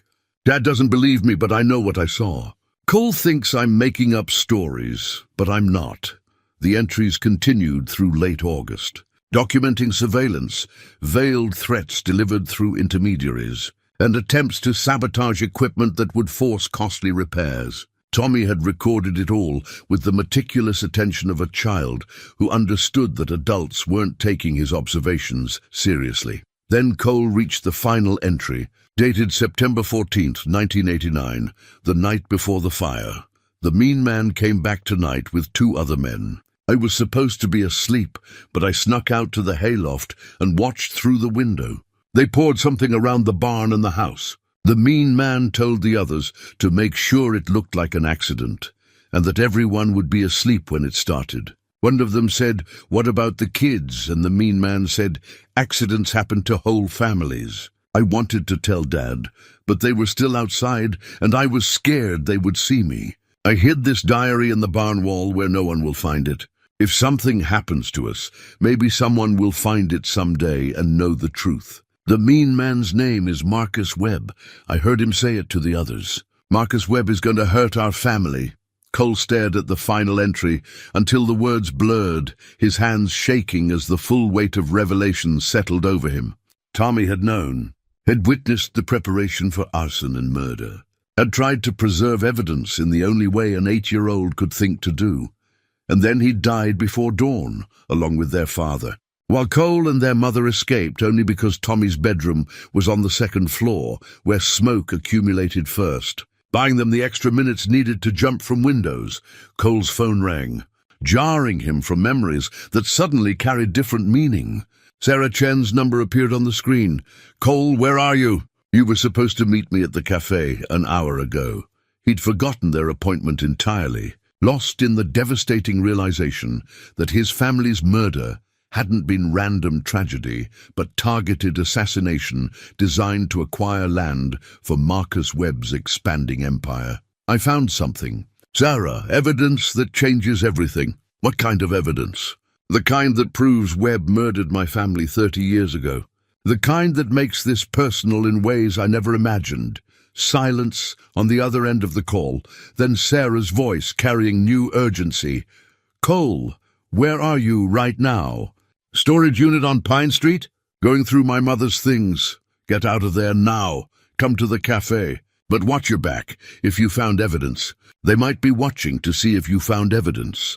Cole gathered Tommy's diary and the other contents of the strongbox, securing them in a waterproof bag before loading his truck. The drive to the Bluebird Cafe required constant attention to his mirrors, watching for vehicles that might be following, noting changes in traffic patterns that could indicate surveillance or interception attempts. At the cafe, Sarah waited with Jim Rodriguez and Dave Mitchell, their expressions reflecting the kind of alertness that came from understanding that situations had escalated beyond planning and preparation. "Show us," Sarah said simply. Cole placed Tommy's diary on the table and read the final entry aloud, watching their faces register the same shock and outrage that had overwhelmed him. When he finished, the silence stretched for nearly a minute. "Jesus," Dave Mitchell finally whispered. "Your 8-year-old brother witnessed them planning the arson and died before he could tell anyone," Jim added. "But he left evidence. Actual eyewitness testimony, even if the witness is gone." Sarah picked up the diary with the careful reverence reserved for sacred objects. "Cole, this changes the entire scope of what we're dealing with. This isn't just ongoing criminal enterprise. This is evidence of multiple murders spanning 3 decades. It's also evidence that my entire adult life has been shaped by running from something I never understood." Cole realized. The reason I joined the military, the reason I can't sleep, the reason I ended up isolated on a ranch in Montana, all of it traces back to trauma. From my family's murder. He looked around the table at faces that reflected understanding of how personal trauma intersected with community corruption. Each of them had lost something to Webb's systematic criminality, but Cole's losses went back to childhood, to the original blueprint that had shaped all subsequent operations. "There's something else," Cole continued, pulling out his phone to show them the photograph of Ash in his barn. "They were inside my property last night, close enough to photograph Ash while I was here meeting with you." "Security breach," Dave said immediately. "They're escalating from surveillance to direct action." Sarah's expression hardened with the kind of resolve that came from reaching a decision point where retreat was no longer possible. "We need to accelerate our timeline. Whatever we're going to do, it has to happen before they decide that eliminating Cole is easier than continuing to intimidate him." Cole studied the faces around the table, people who'd been ground down by years of systematic oppression, who'd watched their community be systematically destroyed, who'd finally found someone willing to fight back, using methods that went beyond legal challenges and official procedures. "I need to ask you something," he said quietly. "Are you prepared for this to become a war? Because that's what it is. A war between people who believe in community and people who believe in exploitation. And wars have casualties." Jim Rodriguez leaned forward, his weathered hands clasped tightly together. "Cole, my grandson is working at a gas station instead of going to college because these bastards burned down my store. Maria's family lost their ranch because Webb poisoned their cattle. Dave lost his career because he wouldn't sign off on fraudulent inspections. We've been fighting a war for years," Maria added. "We just haven't been fighting it effectively because we didn't have someone with the skills to win." Cole felt the familiar weight of command settling over him, the responsibility for other people's lives, the necessity of making decisions that would determine who survived and who didn't. It was a burden he'd carried in Afghanistan and Iraq, in places where the enemy was clearly defined and the rules of engagement were established by military law. This time, The enemy was domestic, and the rules were whatever kept innocent people alive, while ensuring that justice finally reached people who'd thought themselves above accountability. "All right," Cole said, his voice carrying the authority of someone who'd accepted command in hostile territory. "But we do this right. Professional planning, careful execution, minimal risk to civilians. And we document everything, because when this is over, there needs to be evidence that justice was served rather than revenge taken." Sarah smiled with grim satisfaction. "What's the first step?" Cole looked down at Tommy's diary, at his brother's final words, preserved in a child's careful handwriting. The plan that had been forming in his mind since discovering Sarah's resistance group suddenly crystallized into operational clarity. First, we disappear, all of us. Make it look like we gave up and left town, while actually establishing a secure base of operations where we can plan and prepare without surveillance. And then we turn Marcus Webb's systematic approach against him. Every technique he's used to destroy families and acquire property, we use to destroy his empire and acquire evidence of his crimes. Cole closed the diary and looked around the table at the faces of people who'd chosen to trust him with their hopes for justice and their acceptance of the risks that justice sometimes required. He's had 30 years to perfect his system, Cole continued. But systems have vulnerabilities, especially when they're built on assumptions that no one will fight back effectively. Outside the Bluebird Cafe, Cedar Falls continued its normal evening routines. People finishing dinner, children playing in yards, the ordinary activities of a community that appeared peaceful on the surface. But beneath that surface, Cole could feel the current of change that occurred when long-suppressed conflicts finally reached the point where violence became not just possible, but inevitable.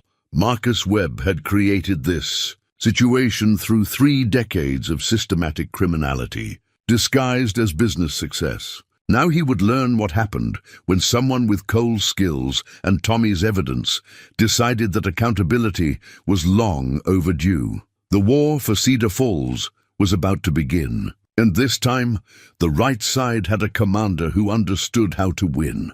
The abandoned Hendricks Ranch, 12 miles north of Cedar Falls in terrain too rough for profitable agriculture, provided exactly what Cole needed for operational planning: isolation, defensible positions, and sight lines that would reveal approaching vehicles long before they became threats. The property had been empty since old Ben Hendricks died 5 years earlier, his children having moved to cities and careers that didn't include Montana ranch maintenance.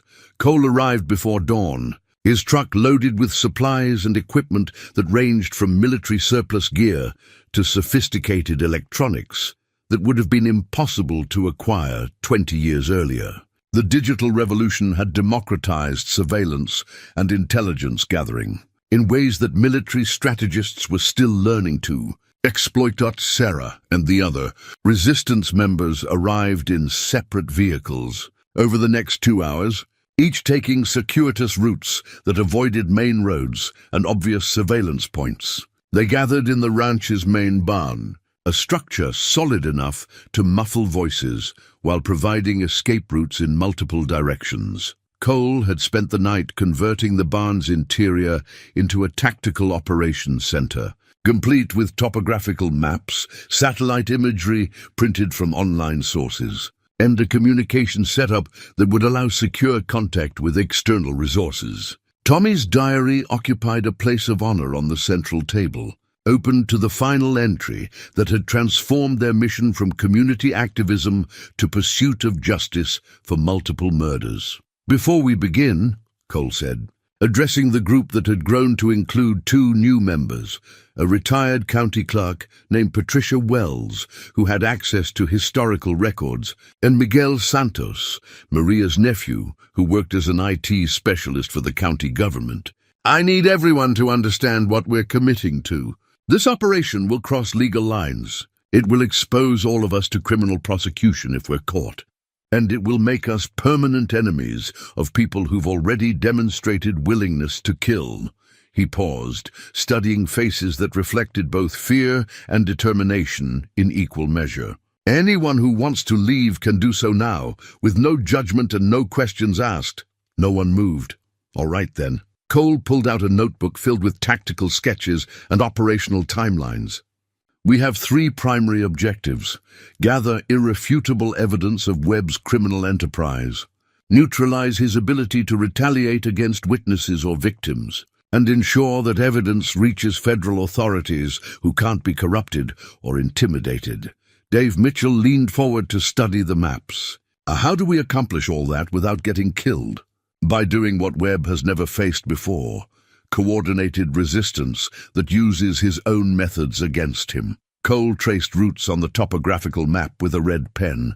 Webb's operation depends on isolation, intimidation, and information control. We're going to systematically destroy all 3 advantages. He opened the notebook to reveal detailed tactical plans, sketched with military precision, property layouts, security assessments, equipment requirements, and contingency plans for various scenarios, ranging from surveillance detection to armed confrontation. Miguel, you're our intelligence specialist. I need detailed information about Webb's current operations, financial records, property holdings, personnel files, communication patterns, anything that reveals structure, vulnerabilities, and planned activities. Miguel Santos nodded, his expression reflecting the kind of focused intensity that came from finally being able to use professional skills for personal justice. I can access county databases without leaving digital footprints. Federal systems are more challenging, but I have contacts who owe me favors. Patricia, you're our historical analyst. I need every documented connection between Webb and suspicious incidents over the past 30 years. Insurance claims, property transfers, regulatory violations, anything that establishes pattern and intent. Patricia. Wells smiled with the satisfaction of someone whose decades of meticulous record-keeping were finally going to serve a purpose beyond bureaucratic compliance. I've been waiting 20 years for someone to ask the right questions about Marcus Webb's business practices. Cole turned to Jim Rodriguez and Maria Santos.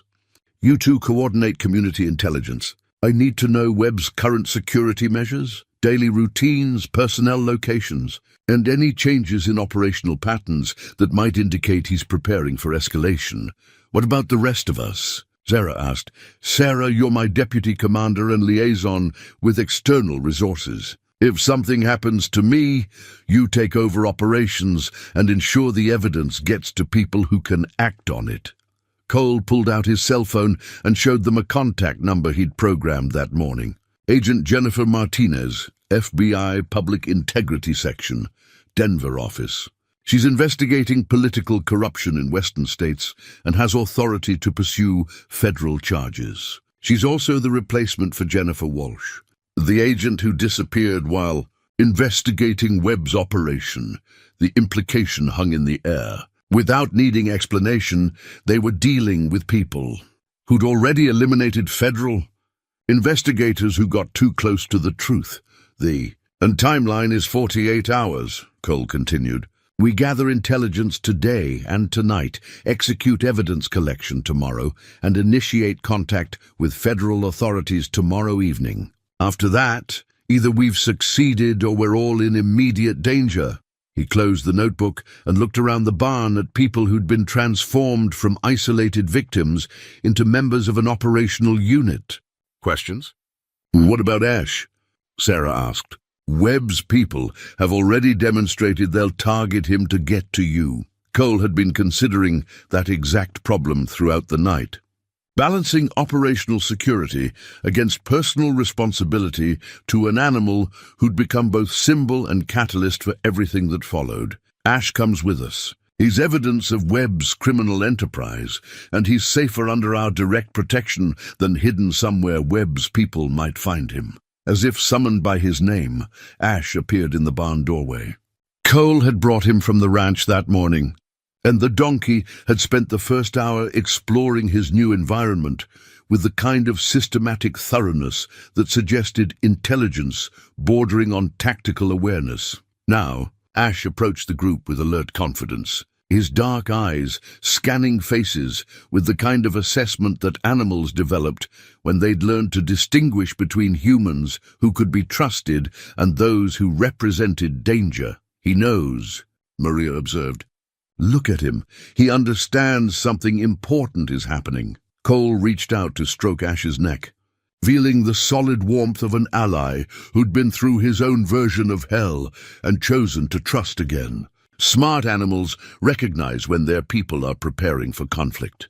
Military working dogs do the same thing. Over the next 6 hours, the team dispersed to their assigned tasks while Cole remained at the ranch with Ash, using secure communications to coordinate intelligence gathering and monitor Webb's responses to their apparent disappearance from normal routines. Miguel's initial reports confirmed what Cole had suspected. Webb's organization was larger and more sophisticated than even their research had revealed. Shell companies, offshore accounts, political connections that reached state and federal levels, and security personnel with military and law enforcement backgrounds. "He's got at least 12 people on his payroll who carry guns professionally," Miguel reported during a secure call. "Some of them are retired sheriff's deputies, some are ex-military contractors, and at least 2 have federal law enforcement backgrounds. Any current law enforcement connections?" Sheriff Hawkins is completely compromised. His department's budget has been supplemented by Webb's community safety donations for the past 8 years. Also, the county prosecutor's office has been receiving similar donations, and the judge who handles most civil cases owns property that Webb manages through intermediaries.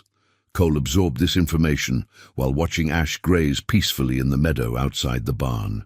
Complete corruption of local authority meant that any mistakes would result in immediate retaliation rather than legal protection. Patricia Wells called with historical intelligence that painted an even darker picture. 17 suspicious fires over 30 years, 43 families displaced, 12 people who died in accidents after opposing Webb's business practices. "Your family wasn't the first, Cole," she said quietly. "They were just the first that got properly documented by someone who was there to witness it." As evening approached, Cole finalized operational plans that balanced maximum intelligence gathering with minimum risk exposure. The key was speed and coordination, hitting multiple targets simultaneously so that Webb security couldn't respond effectively to all threats at once. Sarah returned from her reconnaissance mission with photographs of Webb's compound, a fortified ranch complex that looked more like a military installation than a civilian residence, complete with security cameras, motion sensors, and armed guards who patrolled the perimeter in scheduled rotations. "Professional setup," Cole assessed, studying the photos with the trained eye of someone who'd assaulted similar facilities under hostile conditions. But they're set up to defend against random intrusion, not coordinated intelligence collection. Dave Mitchell arrived with technical equipment he'd acquired through connections in the construction industry. Listening devices, camera systems, and electronic tools that could penetrate security measures designed to stop casual surveillance. As darkness settled over the abandoned ranch, Cole gathered his team for final operational briefing. They assembled around the tactical maps with the focused intensity of people who understood that the next 24 hours would determine whether justice was served or whether they became additional casualties in Webb's 30-year war against their community. "Tomorrow morning, we begin the most dangerous phase," Cole announced. "We're going to penetrate Webb's security, collect evidence of his crimes, and force a confrontation that will either expose his entire operation or get us killed trying." Ash wandered over to stand beside Cole, the donkey's presence providing unexpected reassurance to everyone present. Here was physical proof that rescue was possible, that victims could survive and recover, that sometimes the most unlikely alliances produce the strongest bonds. "Any final questions before we commit to this course of action?" Cole asked. Jim Rodriguez raised his hand. "What happens if we succeed? If we actually bring down Webb's empire and expose 30 years of murder and theft?" Cole considered the question while looking around at faces that reflected hope mixed with realistic awareness of the risks they were accepting. "If we succeed," he said finally, "we give back to this community what Webb stole from it, the belief that justice is possible, that ordinary people can fight back against corruption, and that some things are worth risking everything to protect." He gestured toward Ash, who was watching them with the kind of intelligent attention that suggested understanding beyond his species.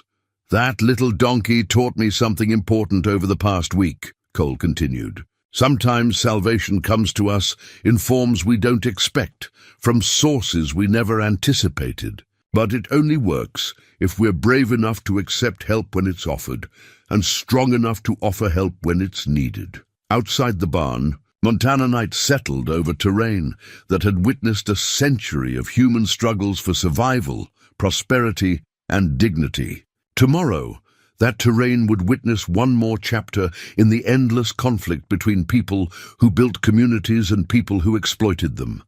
But this time, the community had a defender who understood both the cost of violence and the higher cost of allowing evil to flourish unchallenged. This time, Marcus Webb would face an enemy who possessed the skills, the evidence, and the moral certainty necessary to end his reign over Cedar Falls.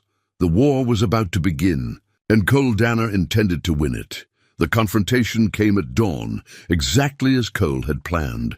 Webb's compound sat quiet in the morning light, its security systems functioning normally while recording the approach of what appeared to be a routine delivery truck. Miguel's intelligence had identified the blind spots in the surveillance network, and Dave Mitchell's construction industry contacts had provided legitimate cover for accessing the property. Cole drove the delivery truck with professional casualness, his military bearing concealed beneath work clothes and a clipboard that suggested mundane business rather than tactical operation. In the passenger seat, Ash sat with alert attention, his presence serving multiple purposes: emotional support, evidence of Webb's crimes, and bait for the trap that was about to spring.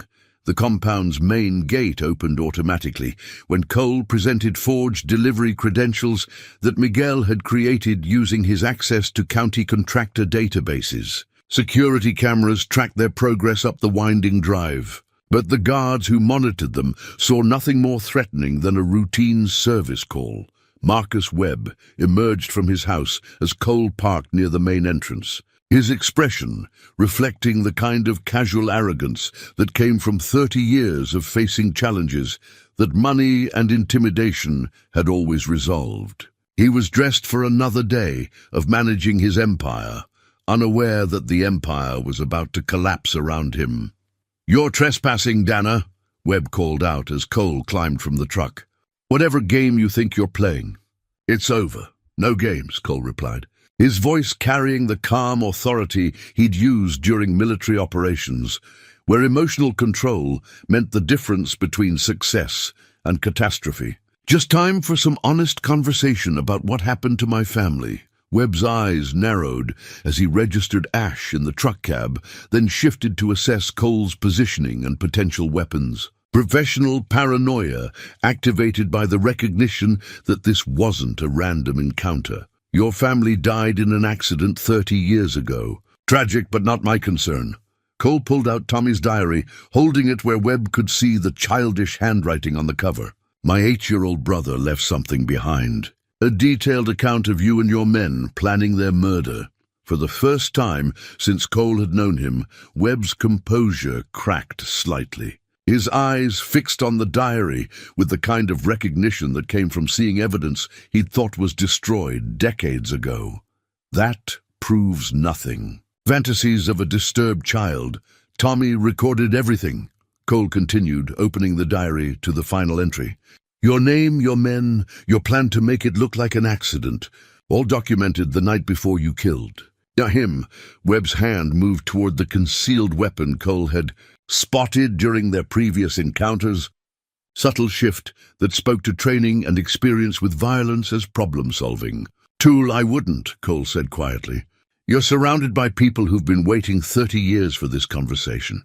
And everything you say is being recorded by equipment your security system can't detect. The micro-recorder concealed in Cole's workshirt was military-grade electronics that Miguel had acquired through channels that didn't require official authorization. Every word of Webb's responses was being transmitted to recording devices hidden throughout the compound, creating multiple backup copies of evidence that couldn't be destroyed or suppressed. "You don't understand what you're interfering with," Webb said, his voice carrying the kind of menace that had intimidated dozens of families into submission. "This county runs on arrangements that existed before you arrived and will continue after you're gone.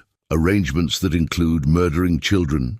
Arrangements that maintain order and prosperity for people smart enough to cooperate." Cole felt the familiar tactical awareness that preceded action in hostile territory, heightened perception, emotional distance, and the kind of clarity that came from accepting that violence was now inevitable. Like the Peterson livestock operation? Like the 17 families you've destroyed? Like the federal investigator who disappeared after asking too many questions? Webb's expression shifted to something that looked like genuine surprise. "How much do you know?" "Everything. Financial records, operational plans, personnel files, political connections. 30 years of systematic murder and theft, all documented and ready for federal prosecution." The sound of approaching vehicles reached them from the compound's entrance. Multiple engines, coordinated arrival, the kind of tactical movement that spoke to law enforcement rather than civilian traffic. Webb's head snapped toward the sound, his composure finally collapsing as he realized that the conversation wasn't negotiation, but confession being recorded for official use. "You son of a bitch," he snarled, reaching for his weapon with the desperation of someone who'd finally encountered a problem that couldn't be solved through intimidation or corruption. Cole was faster, military reflexes activated by recognition of lethal intent. He closed the distance between them in 2 quick steps, disarming Webb with techniques that had been drilled into muscle memory through thousands of repetitions in training that emphasized efficiency over drama. The weapon clattered across concrete, while Webb stumbled backward, his face reflecting the shock of someone who'd spent decades avoiding physical confrontation and had forgotten how quickly such confrontations could be decided by superior training and preparation. "Federal agents," Cole called toward the approaching vehicles, his voice carrying across the compound with parade ground authority. "Suspect is disarmed and secured." The confession recording had captured everything: Webb's acknowledgement of the arrangements, his implied admission of involvement in Jennifer Walsh's disappearance, his attempt to draw a weapon on Cole, and most importantly, his failure to deny any of the specific accusations about systematic murder and land theft. As FBI vehicles surrounded the compound and agents deployed with the coordinated precision of people who'd spent weeks planning this operation, Cole looked back toward the delivery truck where Ash waited with the patience of someone who'd learned that human conflicts eventually resolved themselves one way or another. The donkey's presence had been crucial to the operation's success, not as evidence or symbol, but as the catalyst that had forced Webb to reveal his true nature under pressure. An abandoned animals rescue had exposed a 30-year criminal enterprise and brought justice to families who'd thought justice was impossible. "Mr. Danner," called Agent Martinez as she approached with handcuffs for Webb. "Thank you for your cooperation with this investigation. The evidence your team provided has been invaluable." Cole nodded, feeling the weight of command and responsibility finally lifting from his shoulders. The mission was complete, the enemy was neutralized, and his brother's murder would finally receive the justice it deserved. But as he walked back toward Ash, Cole realized that the real victory wasn't Webb's arrest or the exposure of his criminal empire. The real victory was the discovery that healing was possible, that communities could fight back against corruption, and that sometimes the most unlikely partnerships produce the strongest bonds. She looked up as Cole approached, his dark eyes reflecting trust and affection that had grown from shared trauma into something approaching family. They'd saved each other, Cole realized. The donkey by providing purpose and connection, Cole by providing protection and justice. The war for Cedar Falls was over. But the peace that followed would be built on foundations that neither Webb nor his predecessors had understood. The simple truth that some bonds transcended species, and some commitments were worth whatever price they demanded. The federal investigation warrant that Agent Martinez produced was 23 pages long and represented 6 months of coordinated investigation by agencies ranging from the FBI's Public Integrity Section to the U.S. Attorney's Office for the District of Montana.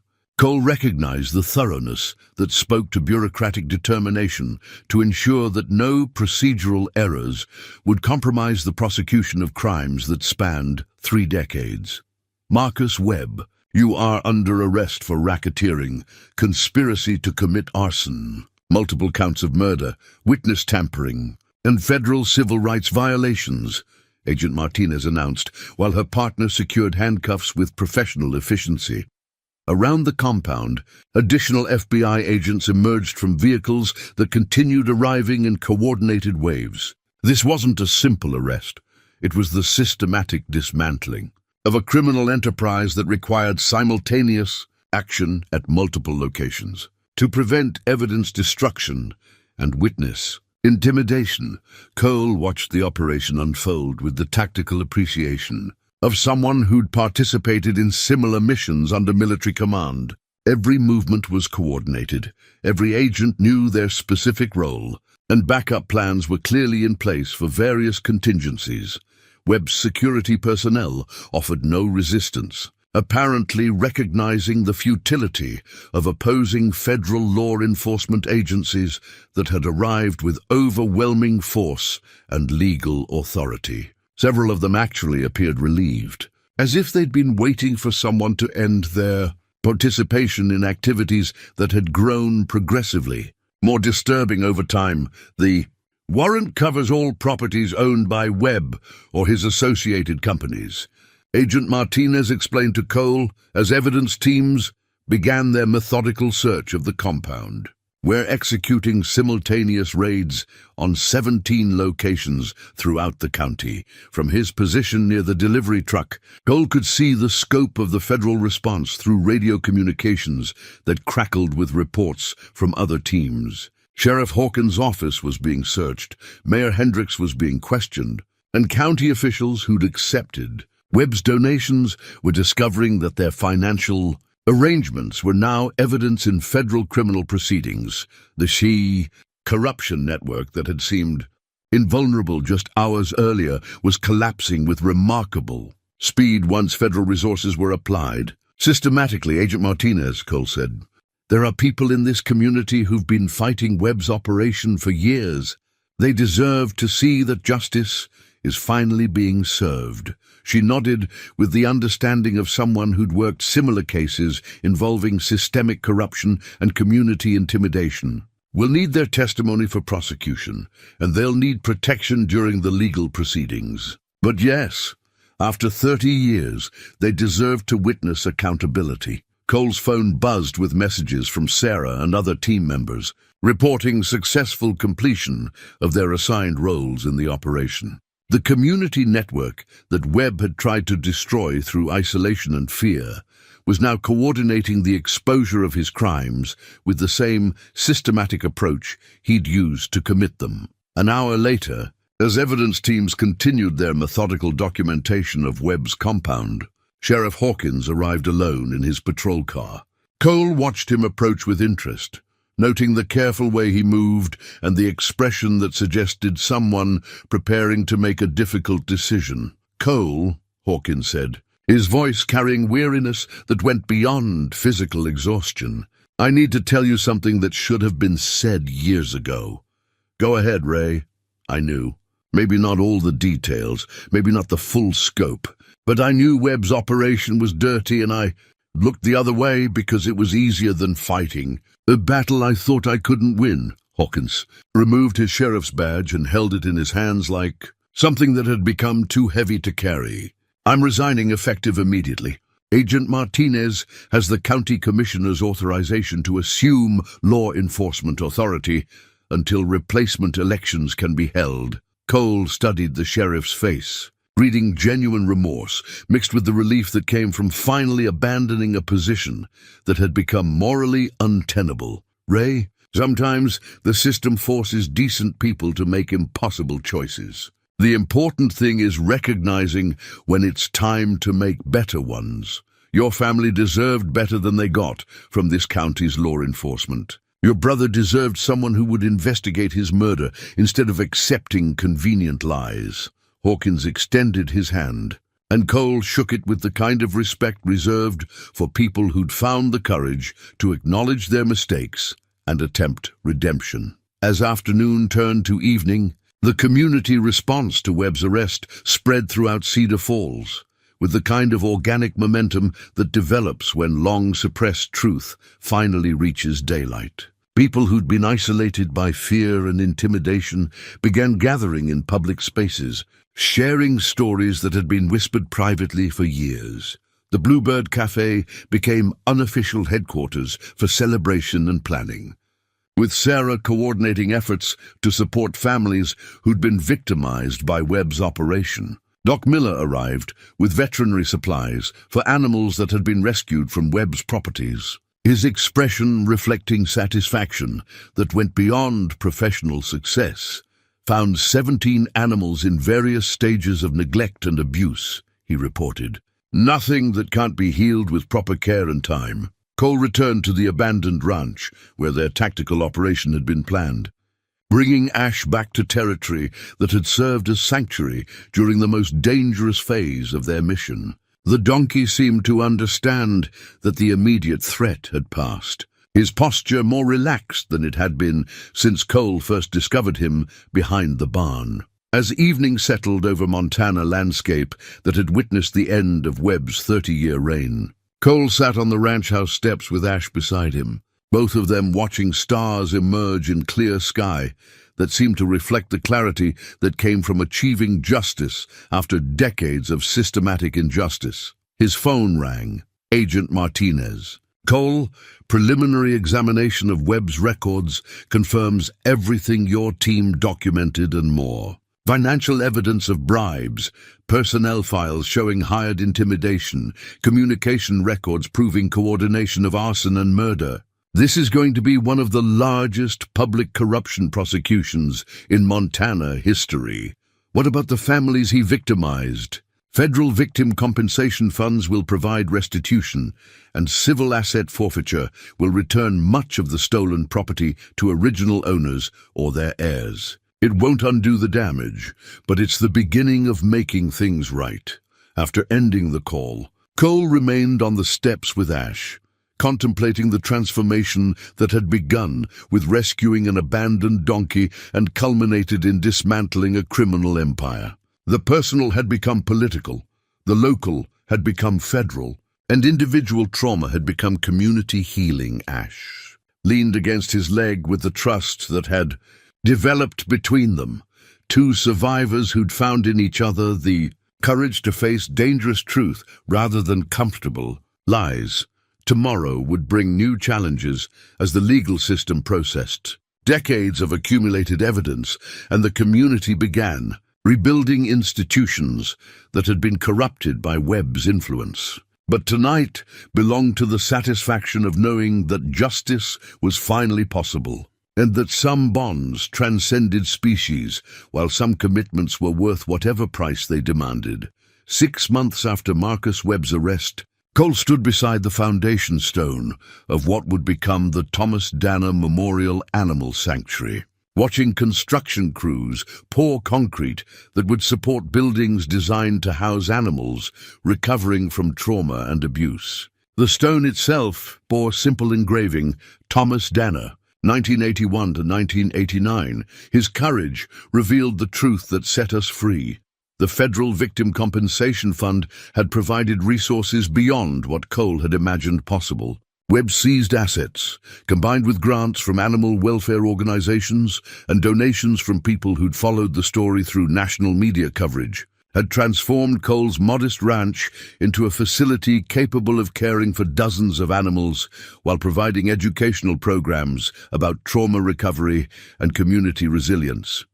Ash stood nearby, no longer the terrified creature Cole had discovered behind his barn, but a confident leader among the sanctuary's growing population.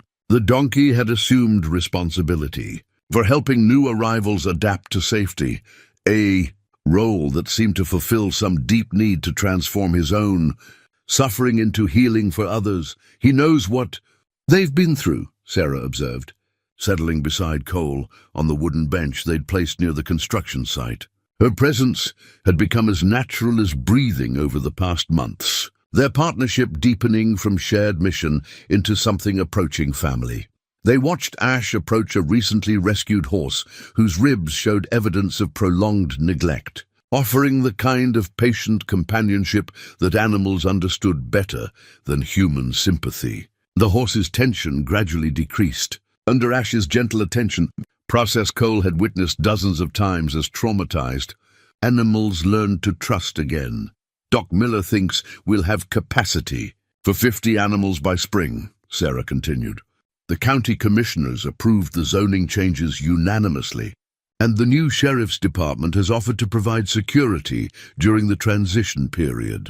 The new sheriff was Maria Santos, elected in a special election that had drawn unprecedented voter participation from people who discovered their voices during Webb's exposure and prosecution. Her first official act had been establishing an animal welfare enforcement unit, staffed by officers trained to recognize signs of systematic abuse. Cole's phone buzzed with a text from Agent Martinez. Webb sentenced to life without parole.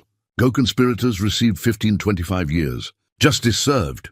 He showed the message to Sarah, who smiled with satisfaction that didn't require words. The legal proceedings had lasted 4 months, with testimony from 17 families whose lives had been destroyed by Webb's systematic criminality. Cole had testified about his brother's murder, reading portions of Tommy's diary to a courtroom that listened in absolute silence. The defense attorneys had offered no credible challenges to evidence that documented 30 years of coordinated crime spanning multiple federal jurisdictions. During the sentencing phase, Webb had finally shown emotion, not remorse for his victims, but rage at being held accountable by people he'd considered beneath his notice. The judge had responded with words that Cole carried like ammunition. "Mr. Webb, your crimes represent a fundamental betrayal of the social contract that allows communities to exist. Your sentence reflects society's determination that such betrayal will not be tolerated." "Cole," Sarah said, pulling him from memories of courtroom proceedings, "there's something I want to show you." She led him to the main barn, where construction crews had installed a display case containing artifacts from their investigation, Tommy's diary, photographs from the burned livestock facility, documentation of Webb's criminal enterprise, and letters from families whose properties had been returned through federal asset forfeiture proceedings. But the centerpiece was something Cole hadn't expected, a bronze plaque donated by the people of Cedar Falls, engraved with words that captured the story's larger meaning, in memory of all victims of systematic injustice and in honor of those who refuse to accept that power makes right. Their courage reminds us that communities survive not through the dominance of the strong, but through the protection of the vulnerable. Cole read the plaque twice, his throat tightening with emotions that had taken months to fully process. The personal trauma that had driven him toward isolation had been transformed into community healing that would continue long after he was gone. Dr. Miller appeared in the barn doorway, carrying a medical bag that had become familiar to every animal on the sanctuary. At 74, he'd expanded his practice rather than considering retirement, driven by the satisfaction of healing creatures that society had previously ignored. "Ash is asking for you," Doc announced with the kind of smile that suggested good news. "Think he wants to show you something." Outside, Cole found Ash standing beside a paddock where 3 recently rescued donkeys were settling into their new environment. The newest arrival, a young female found abandoned after her owner's arrest on animal cruelty charges, was allowing Ash to groom her neck, the first sign of trust she'd displayed since arriving. He's teaching her that safety is possible, Cole realized, watching the interaction with wonder that hadn't diminished despite months of similar observations. Sarah slipped her hand into his, their fingers intertwining with the easy intimacy of people who'd shared danger and emerged stronger rather than damaged. You taught him that first. Now he's passing it on. As evening settled over the sanctuary, Cole made his usual rounds to ensure all animals were secure and comfortable. The routine had evolved from necessity into meditation, a daily practice that connected him to purpose, that transformed pain into protection for others who'd suffered similar losses. In the distance, Cedar Falls showed lights that spoke to community rebuilding itself, around principles of transparency and genuine care rather than the corruption that had nearly destroyed it. New businesses were opening, young families were staying instead of fleeing to distant cities, and town meetings drew participation from people who'd learned that democracy required active engagement rather than passive hope. The war for Cedar Falls had been won not through violence, though violence had been necessary, but through the simple truth that some bonds transcended individual interest, while some commitments demanded whatever sacrifice they required. Cole looked up at Montana sky that stretched endlessly above land that had witnessed a century of human struggles for survival, prosperity, and dignity.